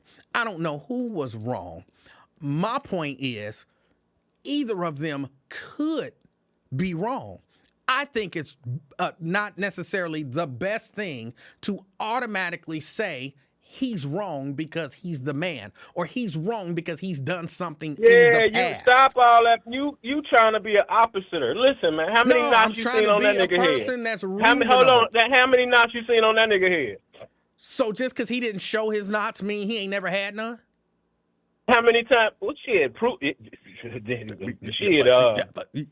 who? What? Yeah, proof is worth 1,000 motherfucking words. Yeah. So, how many times you seen her jumping up on this nigga head, or trying to take this nigga keys? Again, just because I didn't see it doesn't mean that it didn't happen. You really believe that if you don't see something, it didn't happen? That's what you believe? No, I just ain't the opposite. How many motherfucking organizations and things that this nigga done did? Oh, so you're saying because someone started an organization, they can't be wrong? No, I'm not. No, that's the opposite shit you saying. No, I'm saying what this nigga done did besides steal a motherfucking here right State now Farm saying jingle and put it on the sign. She started an organization, a charitable organization, so she can't possibly be wrong. That's foolish. I didn't say that, nigga. I said what this nigga did besides stole a motherfucking State Farm jingle. You keep on going back in the damn circle like Ron. I'm trying to get you answer my question too. Ain't we having a conversation? What man? Is your question? What he did? What did he do? I don't know. Well, you got the pom-poms on. You keep saying, give me a K, give me an E, give me a V, give me an I and an N. Maybe you can help me. What are you doing all of that for if you don't know nothing? Okay, help me put the pom-poms down. Exactly what happened during that incident? Who said what to who and who did what to who? Tell me. All I know is I seen I know, because if you know what happened, then tell me what happened. Yeah, I know. I saw a tumor on her head, and I saw that nigga acting up with her keys. So tell me exactly what happened during this last incident. Nigga, don't you know what evidence look like? What evidence do you have? Tell me exactly what happened. You saw that. Why you being so damn opposite all the fucking time, man? You saw the it's damn called being, evidence yourself, it's called man. being fair, bro. So who gonna win? So hold on, then, smart ass. Who gonna win in court? Well, you hold on, this dumbass. nigga with the State I'ma Farm tell you sign, that or I her don't with the know who gonna win in court. Just like the you not don't. video and the damn nigga trying to punk her out of her keys. What evidence gonna win with your smart ass? And do you want me to answer? I stopped talking so you can start. Let me tell you, I have no idea who gonna win with your dumb ass. But just because I don't know who gonna win, don't mean. Did I say that? She's I apologize. Wrong. I didn't mean to call you a dumbass. No, you called me a smart ass. So I just returned the favor by calling you. You gonna call me a dumbass though? Yeah. Yes. Why you do that? Because you called me a smart ass. Oh, so you being disrespectful? I'm returning the disrespect, yes. All right. Continue. Okay. I was done. You didn't even say what you were saying. I did. You just didn't hear it because you was caught up on the dumbass part. I said, okay, go ahead. I don't know who's going to win in court. That's been my whole point the entire time. I don't know who was the aggressor. I don't know who was wrong.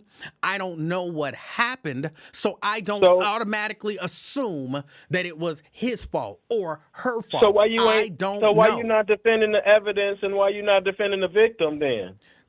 What is the evidence in this? Hold on. Are you suggesting that because you get a knot on your head, you didn't throw any blows? Is that what you suggesting? No, that's what you suggested. No, I'm asking because you're saying because someone has a knot on their head, that proves that they were not the aggressor. It doesn't. Why you got to be opposite of logic? You call it being opposite. I'm calling it actually being reasonable. Reasonable how? He ain't suffered nothing. He in a user position, and you not even considering her losses. Like, this nigga ain't lost nothing. It's kind of like she kind of like built a bear. You know them. He like a Build-A-Bear.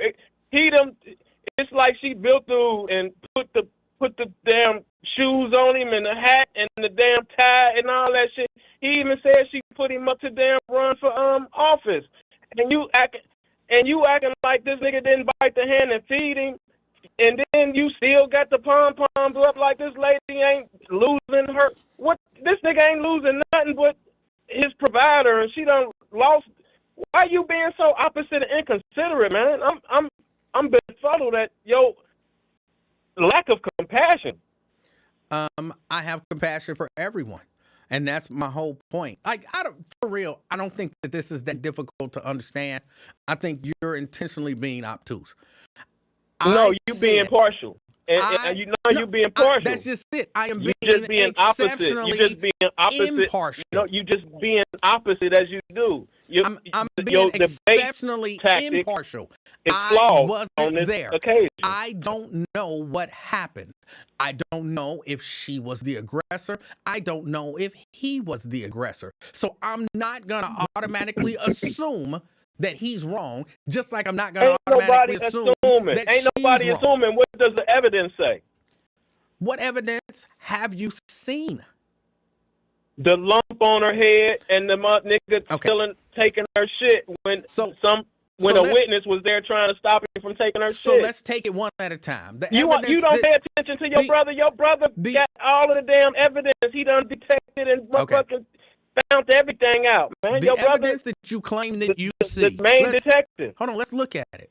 Lump on the head. So you're saying if that evidence is proof to you that she was not the aggressor, that means that what you're saying is if someone has a lump on their head. That's not what I said. I asked you what evidence did you have? No, I said she has evidence of harm, and I'm asking you what evidence of harm or violence or whatever the hell he got a reason to call besides a dildo or something, a gun or whatever he say she pulled out on him. What I'm telling you is I don't know who did what.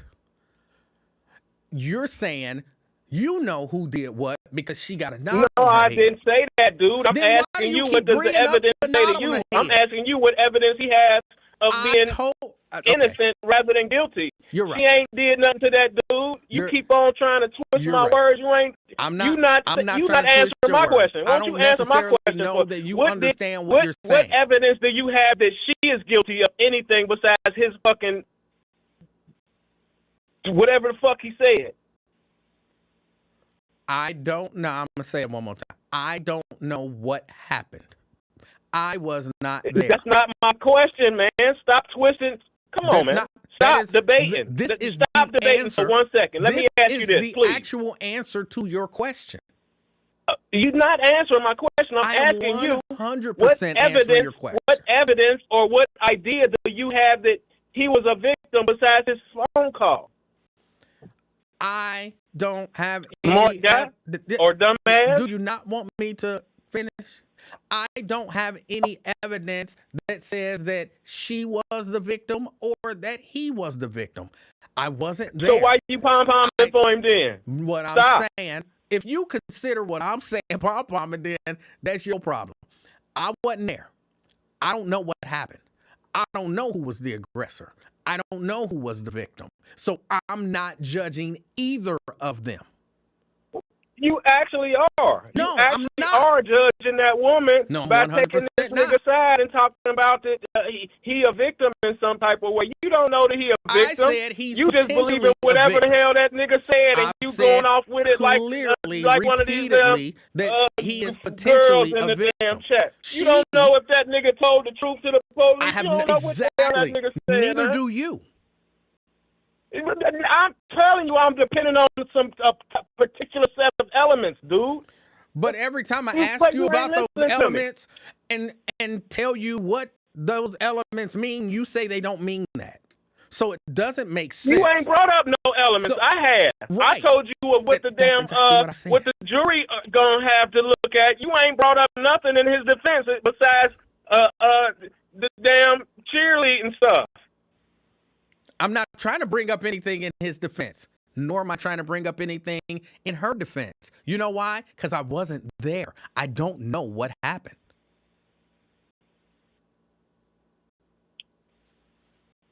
Okay. What you said, Emanuel? Yes. Yes. Yeah. So okay. So get a lady a break and quit pom-pomming for that man, bro. All right. All the evidence that your brother showed proved that she innocent, and that nigga is just a freeloader and somebody that's riding on that lady coattail. All right. He Kevin Farmer is damn near like you know, like how Lincoln Ware raised you up. Lincoln Ware did not raise me up.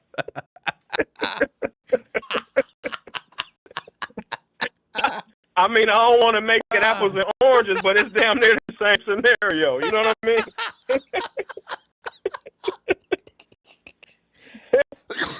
Oh, boy. That's it? You finished? Yeah. That's it. I can go out on that one. All right. Have a good day. Oh. Lincoln Ware raised me up. Oh. That was good. Yeah, I see you Purple Pros on here. I'm not even 100% sure how to address it. The idea that I'm on anybody's side is nonsensical. And anybody who's listening, who's listened, and who's listening, like he on his side or he on her side, that don't even make no sense. It doesn't even make sense. So, but if you want to, say, oh, Emanuel don't believe her because she's a Republican, I feel like he's one too. So why would I take either of their side? which, even if that's true, it would still lead me to the position that I'm taking right now. I wasn't there. I don't know what happened. I don't know if she's the bad guy. I don't know if he's the bad guy. So I'm not automatically judging either. When did that become a bad position?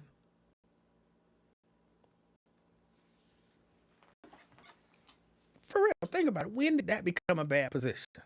I don't know all the details. So I'm withholding judgment.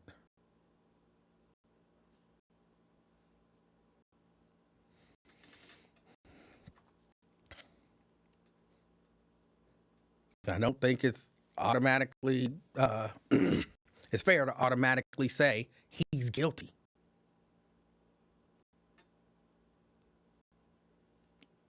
Now, again, which I've said this before, I think it's more likely than not that he's probably, did something. But that don't mean it's the case. Like I said, I was about to say yesterday, I wasn't here yesterday, the day before yesterday. I really think he got some mental issues that need to be addressed. But that don't necessarily mean that he was the aggressor. I don't know who was. So I'm not going to automatically assume the man is the bad guy.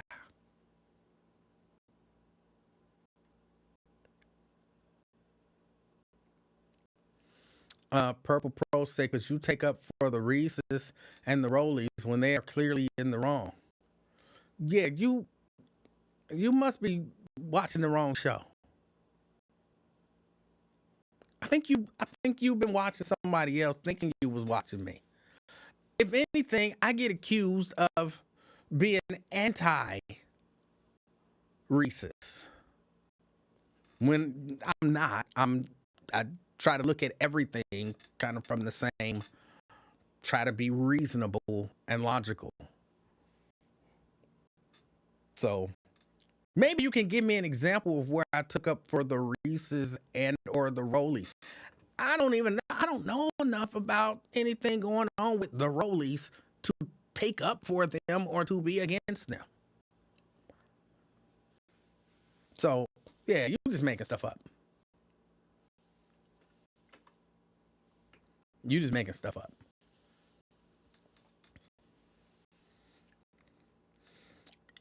Katrina says he said he had DV charges from other women before Rosemary. Okay, you're saying that to say what? Because again, I had to point this stuff out because people say stuff and I don't necessarily think that they think about what they're saying when they say it. Is the point that you're making by saying that if someone has done wrong in the past, that means that they're automatically wrong now? And if he had other DV charges, does that automatically mean he was guilty of those offenses? What are you saying? Why are you saying that? Why are you bringing that up?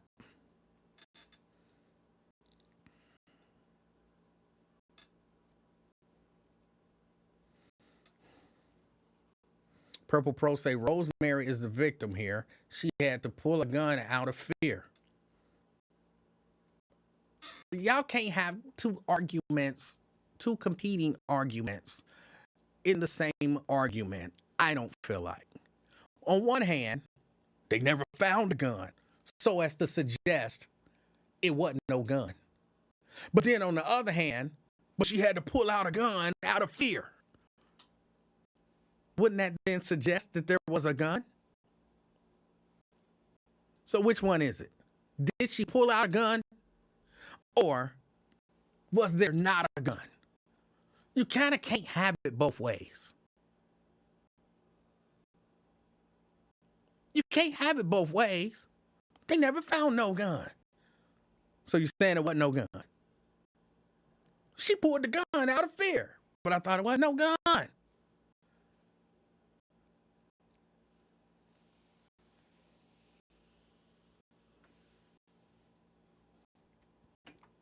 Make a decision.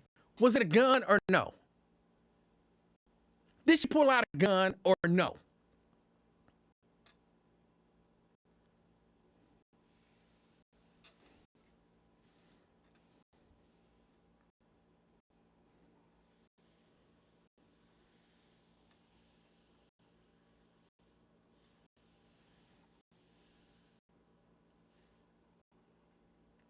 Michael says it leans towards believing the charges if similar charges have been alleged. That's reasonable. I agree. Which is why I said I think it's more likely than not. But again, just because other charges have been alleged doesn't necessarily mean that he was guilty. But then you take that with the video that I saw that clearly looked like he was being physically abusive to that woman. I would say it's more likely than not that he was the aggressor. But I don't know what happened before the video. Not that anything would excuse him being physically abusive. But she could have been aggressive before the video. So this could have been a replaying of that. Or not. I don't know. But I don't automatically assume because she's a woman, she couldn't possibly be guilty.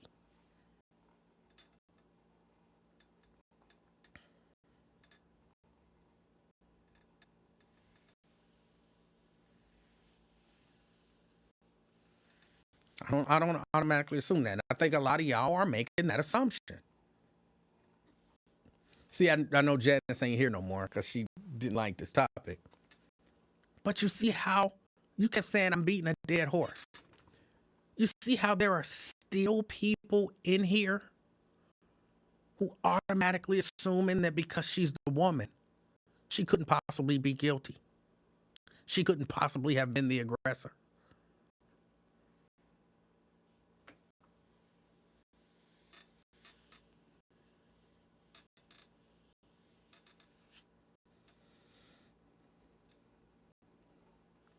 Linda says, I think they both are toxic. She should have ended that when he busted her head. I don't know. Let me say, I don't necessarily understand why people stay in abusive relationships. I don't necessarily understand it because I did it. Even though I know, I kind of did it for the kids. Not that that's a good excuse to do it. This is going to sound crazy, but like some little person hitting me. Yeah, stop. Get off of me. You know what I'm saying? It's violence. Police should have been called. But, I'm not right. I'm all right. But it was still a bad situation. And I should have left. But I stayed for the kids. But that's still not good. I think if I was, in a position where I was being hurt or something like that, maybe things would be different. But there's a part of me that doesn't understand why people say, I don't understand people who get, what do you call it? Sweet talked into staying. Like I gave you a black eye and busted your lip. And then I come home with some flowers talking about, I'm sorry. That I don't understand. You gave me a black eye and busted my lip. Like you're hurting me. Like you're hurting me. So I don't understand it, but I don't judge because I don't know. I'm not in those people's situations. Twin comes in out of left field, clearly showing that he ain't been paying no attention. How you know you wasn't there? Oh, clearly. You ain't been paying no attention. Maybe instead of just jumping in, saying something because you want attention, you should listen for a minute.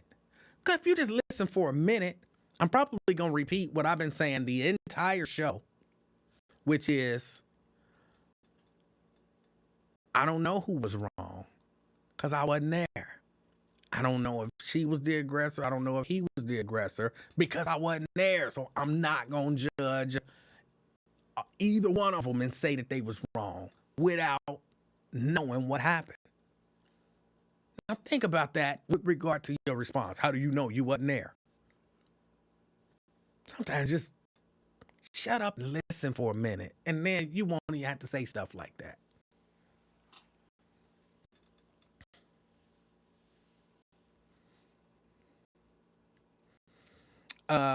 Mike says, you didn't fear for your safety. Well, I don't know. I mean, I got a knife pulled on me a number of times, which caused, some concern.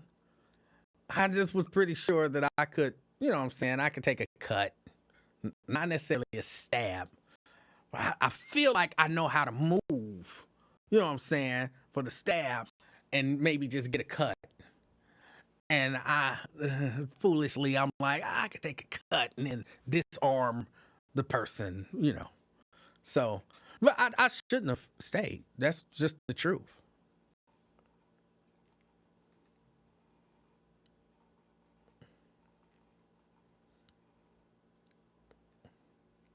Twin says, you said she probably was earlier. That's not true. That just shows your inability to listen. You should practice your listening skills. Like for real, just practice your listening skills. Like listen to somebody and then repeat back to them, not in those exact same words, but paraphrase what they said. It'll help your listening skills. Because then you'll be able to be like, okay, this person said this. This is what they meant. As it stands right now, you'd probably be wrong. But as you work on it, you'll get better at it. Like, hold on, what did you say? So you were saying this. Yes. Okay, now I get it. Yeah, that's actually something you can work on. Twin says, I saw the text earlier. What exactly did you see? What do you think that you saw earlier? It's an exercise. I don't mind helping. It's an exercise. Alethea says, we falling out. What would we possibly be falling out over? You can't tell me we falling out because I don't automatically believe that a man is guilty in every domestic violence situation. We falling out over that? Oh, that's terrible. That is terrible.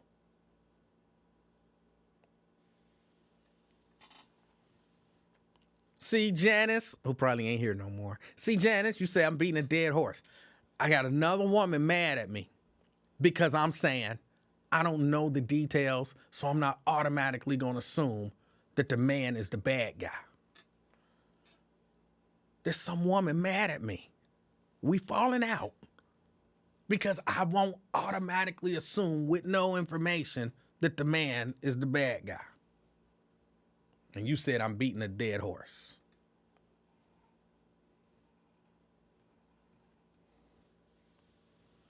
It's wild.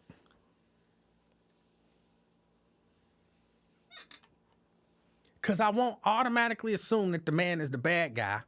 I'm cheerleading for him.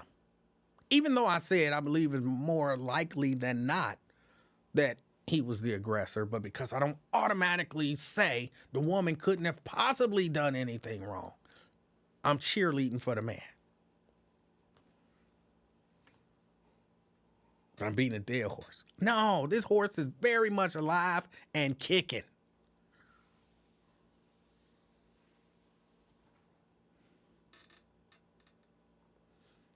You were glazing her earlier. I think we have different definitions of what me glazing a woman means. You were glazing her earlier, probably saying she probably was aggressor. Again, work on your listening skills. And if you're saying there was a text that said that, work on your reading skills. Because I never said that. I never said that. My position hasn't changed.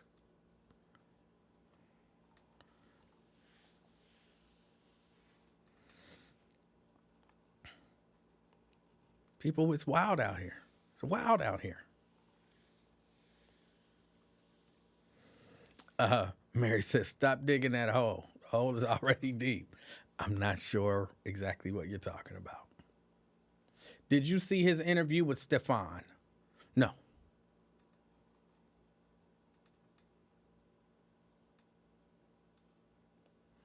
Janice says, I understand because we understand what... No, clearly people are out here who don't. Alethea mad at me. Why would she be mad at me if she understands what I'm saying? Ross Freeman just called in and clearly said I was saying something that I'm clearly not saying. Twin is on here saying that I said that she did it. I clearly didn't say any of that. So maybe you understand what I'm saying. Maybe you get it. But there are clearly still people out here who, if you're not saying the man is right, the man is wrong and the woman is right, then something wrong with you. Twin. I'm trying to justify that. I know what I saw in Wyatt chat. What do you think you saw? You quit your bumblebee lying ass up. What do you think you saw? You said she probably was the aggressor. No, I never said that. Yes, you did. No, yes, you I didn't. The way that chat was read in there, you was putting everything. What if she did? No, tell me, what did I say? No, I'm not about to go back and forth with you. I know what I saw up in there. No, and you don't. You clearly don't. Maybe I was assuming or something but I saw it, Emanuel. No, you took her side and said she probably what if it was her. What if she probably was the aggressor instead of him? The way I looked at that text and saw it.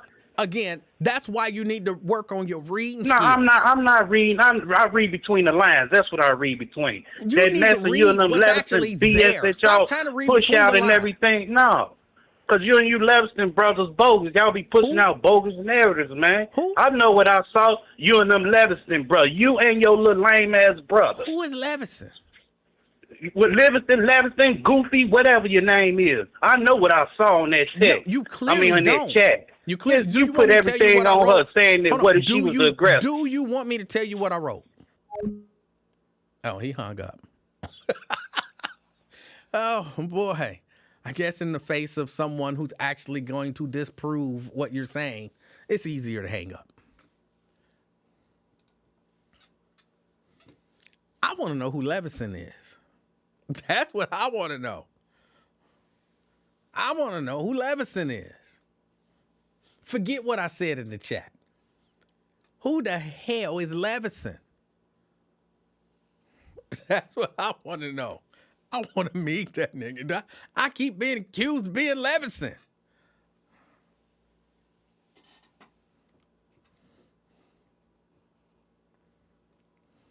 He read between the lines. Bro, practice reading the words. You gotta get the words right before you can read between the lines. See, that's the problem. You too busy trying to read between the lines, you can't even read what's there. I don't mean you're not literate. I mean you're focused on stuff that's not there.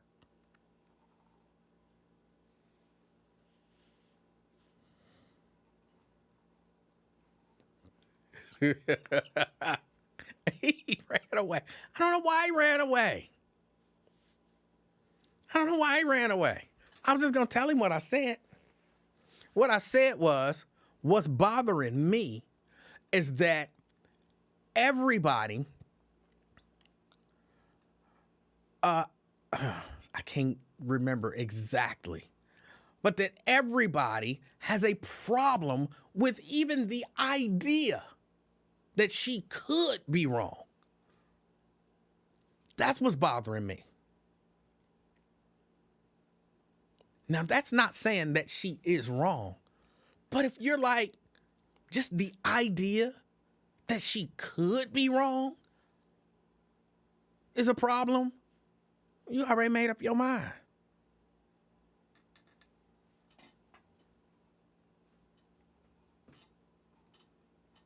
So if you read that And the assumption that you get is that he thinks she wrong. You need to work on your reading skills. And not your reading skills again, like being able to read the words, but, reading to comprehend. And look, I can tell you, because I don't, want to make it sound like I'm saying something. I'm one of them people, I think, I'm not claiming it, so I'm not even going to say it, but I have a problem reading. Like, if you give me a book, man, it's going to take me forever to read that book. Not because I can't read, not because I can't understand, but my mind go a million miles a minute. And I'm read page 1. I done read everything on page 1. Turn to page 2, read page 2, read page 3. But guess what happened in the middle of page 1? My mind done wandered to something else. And so while I'm doing all of this reading, I'm thinking about something else. And then I look up and notice, like, I don't even know what the hell I just read. So now I got to go back to page 1. All right, I read this part. I remember this. Here's where I drifted off mentally. And now I got to start reading that. Read page 2, read page 3, get to page 4. Like, damn it, my mind drifted. Now I done read page 1. I understand what I read page 1. I can tell you what it is. I can break it down for you. Page 2, 3, and 4. I don't know. My mind drifted. So now I got to go back and start on page 2. That's the way my brain works. And so it really takes a great deal of focus for me to read something. That might be the case. It just might be a word, and then your brain wanders.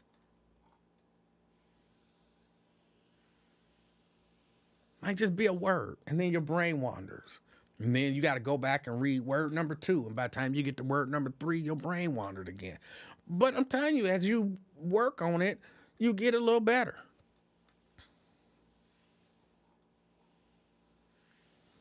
Ronald Dixon say, I'm a slow learner.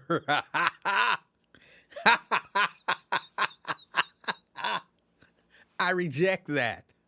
I 100% reject that I'm a slow learner. I learn quickly.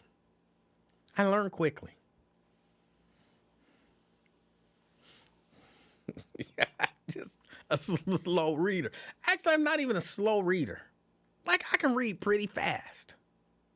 And here's the thing. I found, but it's hard to do, but I found that if I read really fast, like, almost like speed reading, that holds my focus. I guess because there's so much information coming in and it don't give my brain a chance to wander. Or if I read out loud. But who want to sit around, you know what I'm saying? I'm in the house, Mr. Livingston trying to watch some TV or something like that, and I'm sitting there reading out loud. Like, nobody want to do that. So yeah, I've figured out if I read really fast, I can go a lot longer. I can read longer.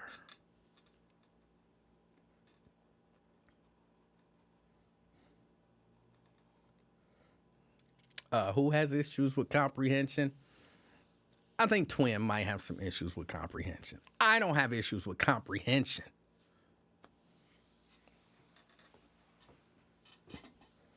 Y'all want me to prove it? I'll read some shit right now. I ain't got no books down here. I ain't got no books down here in the studio. I'm gonna come on tomorrow and read some shit so y'all see I can read.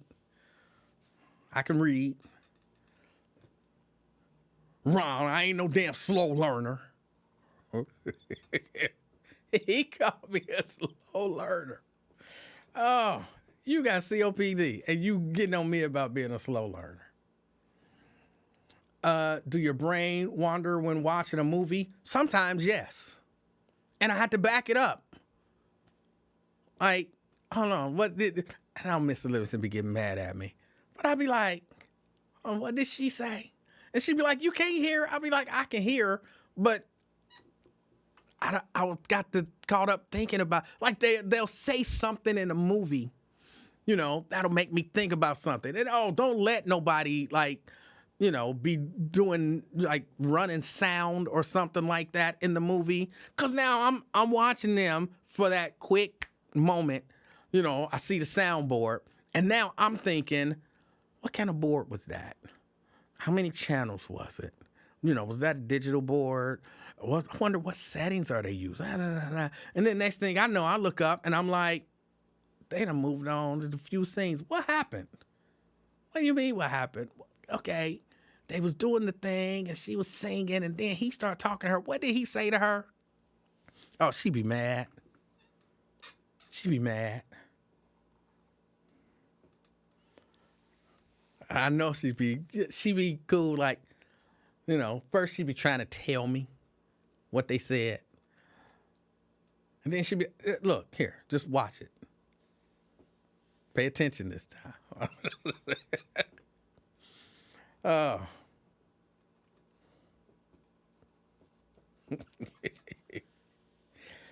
Oh, all right, y'all.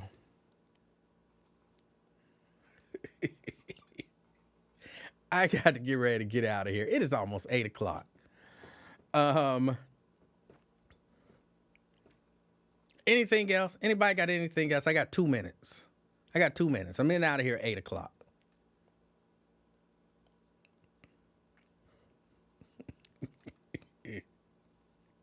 I got to get out of here at 8 o'clock. Lewis say his wife be mad when he do that to her, too. Oh, and Mary, you do that, too?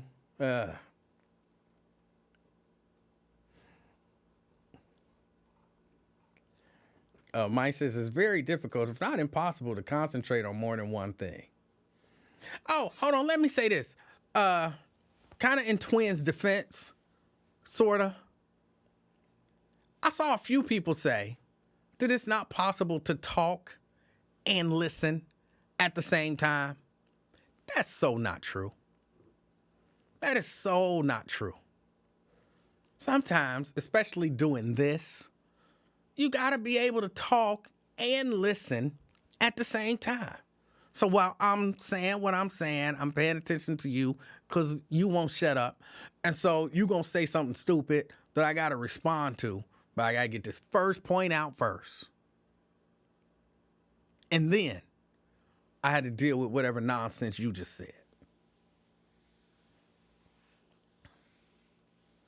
LaDonna says Rosemary is gonna be on Wyatt tomorrow. Oh, maybe I'll be able to check it out after, like, what happens is, I'll be in class.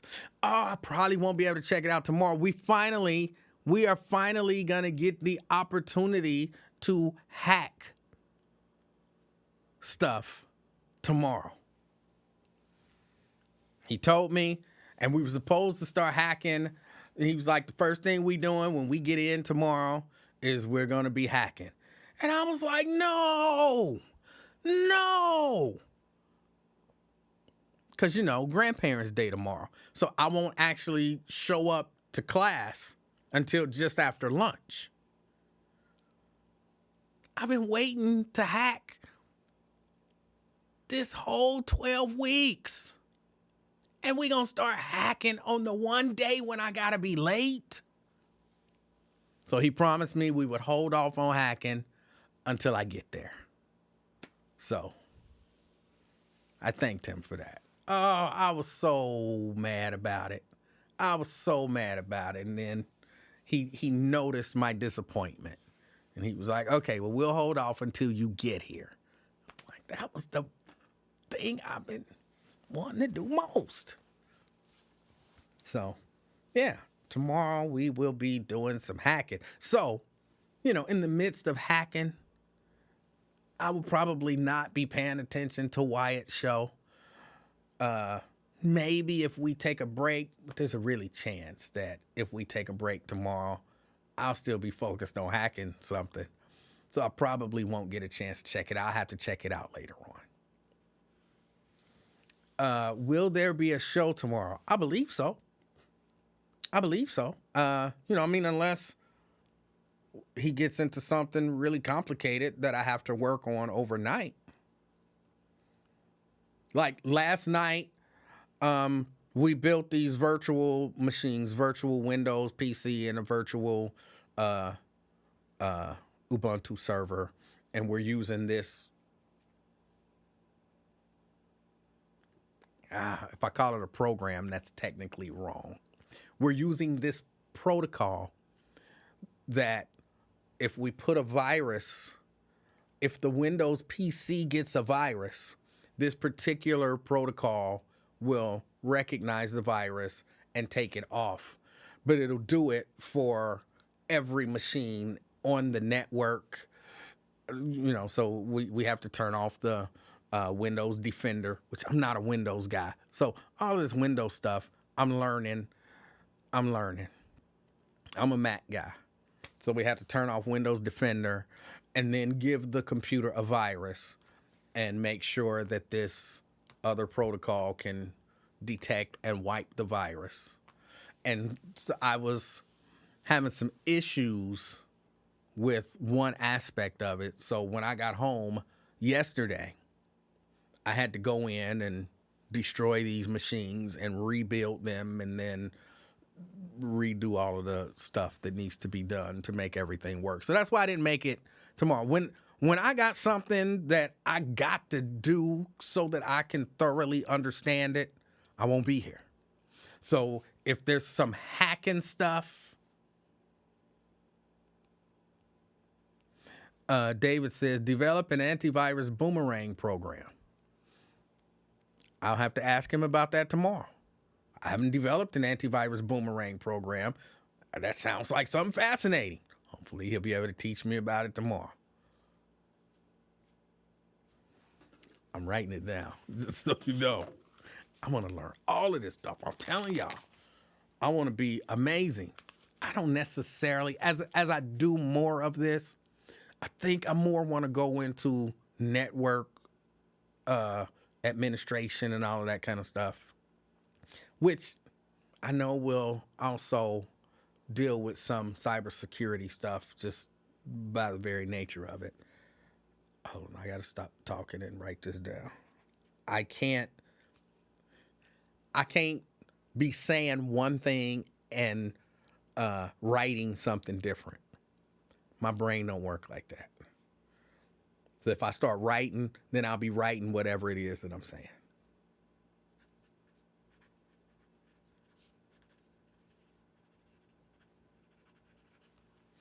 All right. My brain just don't work like that. I could sign my signature and say something else. Might be able to write no or yes, but I couldn't write a whole sentence and be saying something totally different.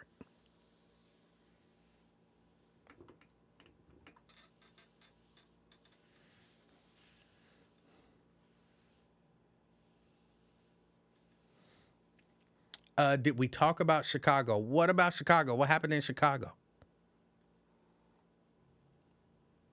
We did not talk about Chicago. What did I miss in Chicago?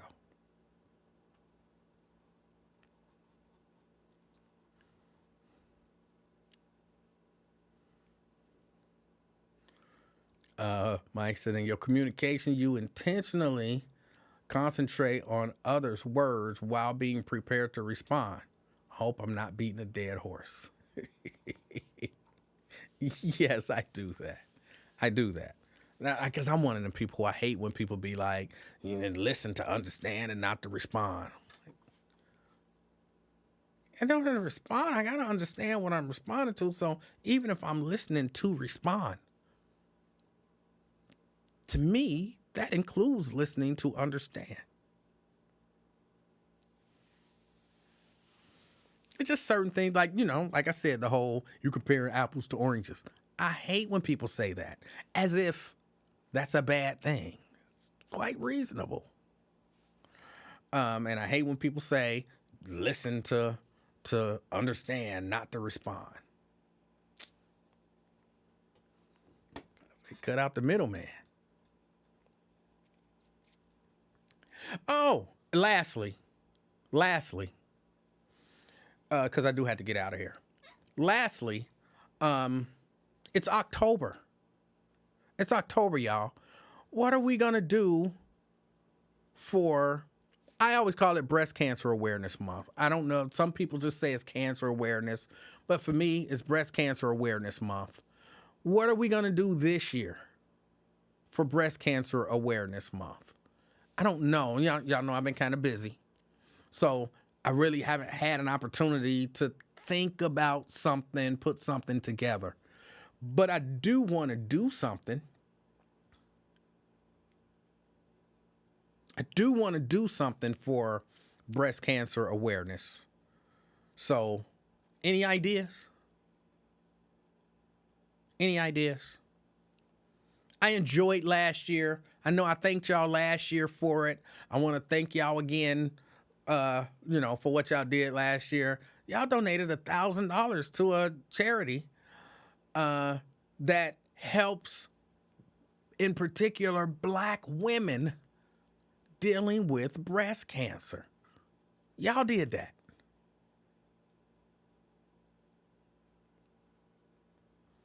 So I would love to do something more this year, but I fear that won't be the case. Because I did have to match, actually, just slightly over to get to the $1,000. But I enjoyed it. I'm not like patting myself on the back, because if only one person would have done it, then I'd have just been donating $70. So enough of y'all did it to get close enough to $500 for me to match it and be able to make that donation. So y'all did that. Samuel says, donate to another organization that is ran by a Black female or male. I would love to do that. The organization that we donated to last year is ran by a Black male. And he focuses on helping Black women suffering with breast cancer. So I don't know if you knew that or not. But yeah, last year we did do things, do something for an organization ran by a Black male. Brent said, how about breast cancer awareness golden child hats? I'm not even 100% sure what that means.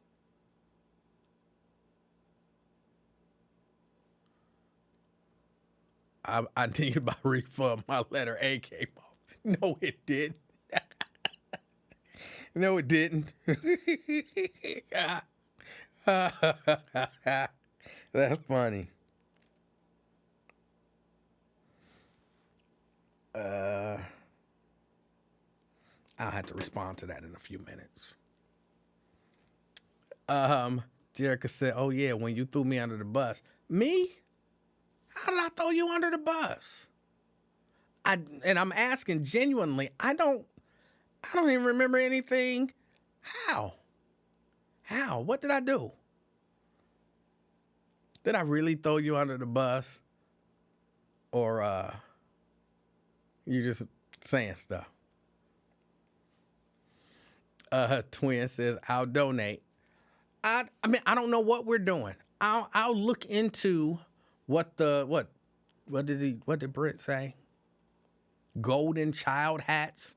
Yeah, I don't know what that is. I'll look into that. Yeah,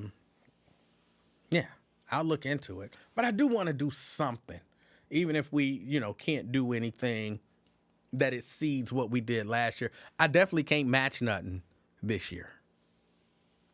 I am unemployed, so I can't match nothing this year.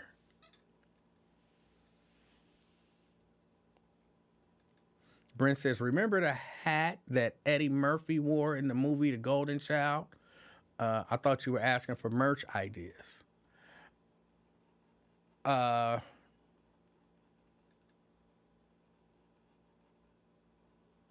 With that organization saying I didn't buy a shirt. Did you buy a shirt? I'm curious. I don't remember. Did you buy a shirt? Did I really throw you under the bus? If you didn't buy a shirt, and I said that you didn't buy a shirt, is that really throwing you under the bus? Oh, why would I even bring up that you didn't buy a shirt? Why would I bring that up? I don't decorate, I guess. And who's wearing a little golden child hat around? Are people wearing those nowadays or something? I'll have to look into that. I'm gonna have to look into that. The little leather beanie. Yeah, I don't do leather work. I know a guy who does do leather work.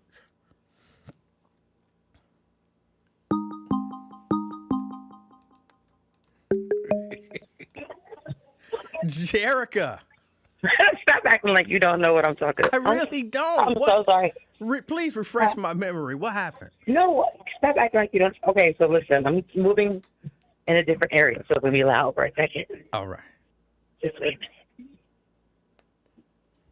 You about to? Oh my God, it's dark out here. Shut up. It's dark. You about to tell me something that you did when you got all these people around, so you don't want them to know that you didn't buy a shirt? No, exactly. You remember you said on air, like, oh, you asking about a receipt, but you didn't even buy a sweatshirt. And I was like, well, damn, nigga, like, why would you do that to me? I thought we were friends. Wait. Why were you asking about a receipt if you didn't buy a shirt?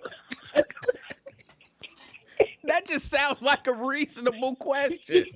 I don't know, but nobody asked you to read me in that moment. You could have just simply, you know what? I think I was asking for somebody else. Maybe someone had asked me, like, hey, do you get a receipt? And I restated it. I was like, hey, do you get a receipt? And you were like, a receipt? And then you came back and said, you didn't even get a shirt. And I was like, fuck you. Like, you didn't have to do that. You didn't have to do that to me. Okay, well, let me say, that don't sound like I was intentionally throwing you under the bus. That sounds like no, sir, but you did it on the day that the person was there. So I'm sure you probably had people tuned in to the show that day, and they heard that. Like, no, that's you absolutely threw me under the bus. It sounds and I'm like one of your I'm like your number one supporters. Like, I've gotten threats to my life just because I support you, and you know, I don't understand. I'm sacrificing a lot just being a part of the AXC family. Help me understand why you would do such a thing to me. You did get a threat. That's not funny.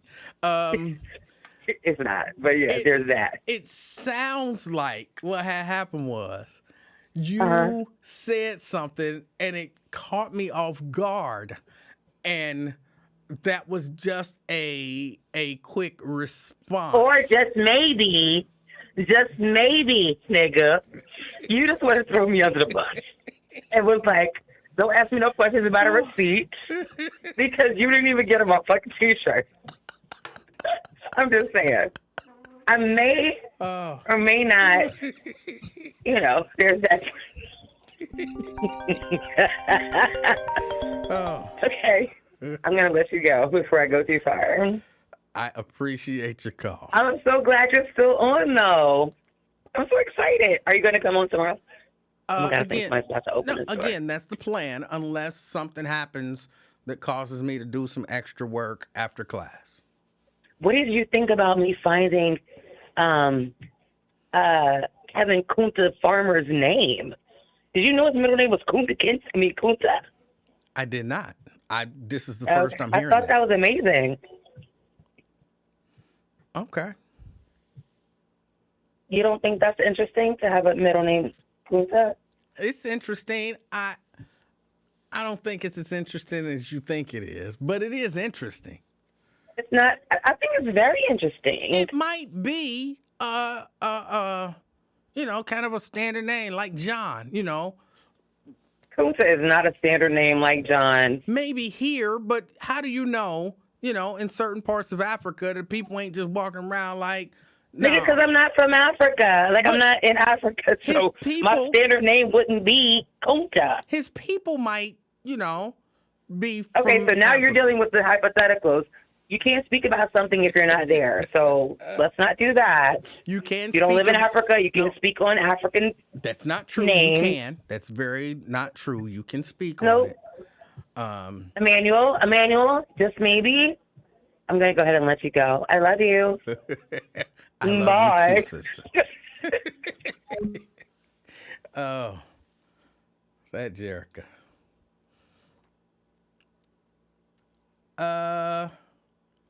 All right, y'all. I got there's nothing wrong with the name Kunta. I don't think there's anything wrong with the name Kunta. All right, y'all. I got to get out of here. I got to make this phone call. They asking me some stuff about Lil Baby, so I got to go. I appreciate y'all all hanging out with me this late into the evening. Everybody, enjoy the rest of your evening. Do something, fun for yourself. Relax, watch a movie, play a game, something fun. But in all of that doing, as always, be the reason that somebody smiles tonight. Till next time, I'm out, y'all. Peace.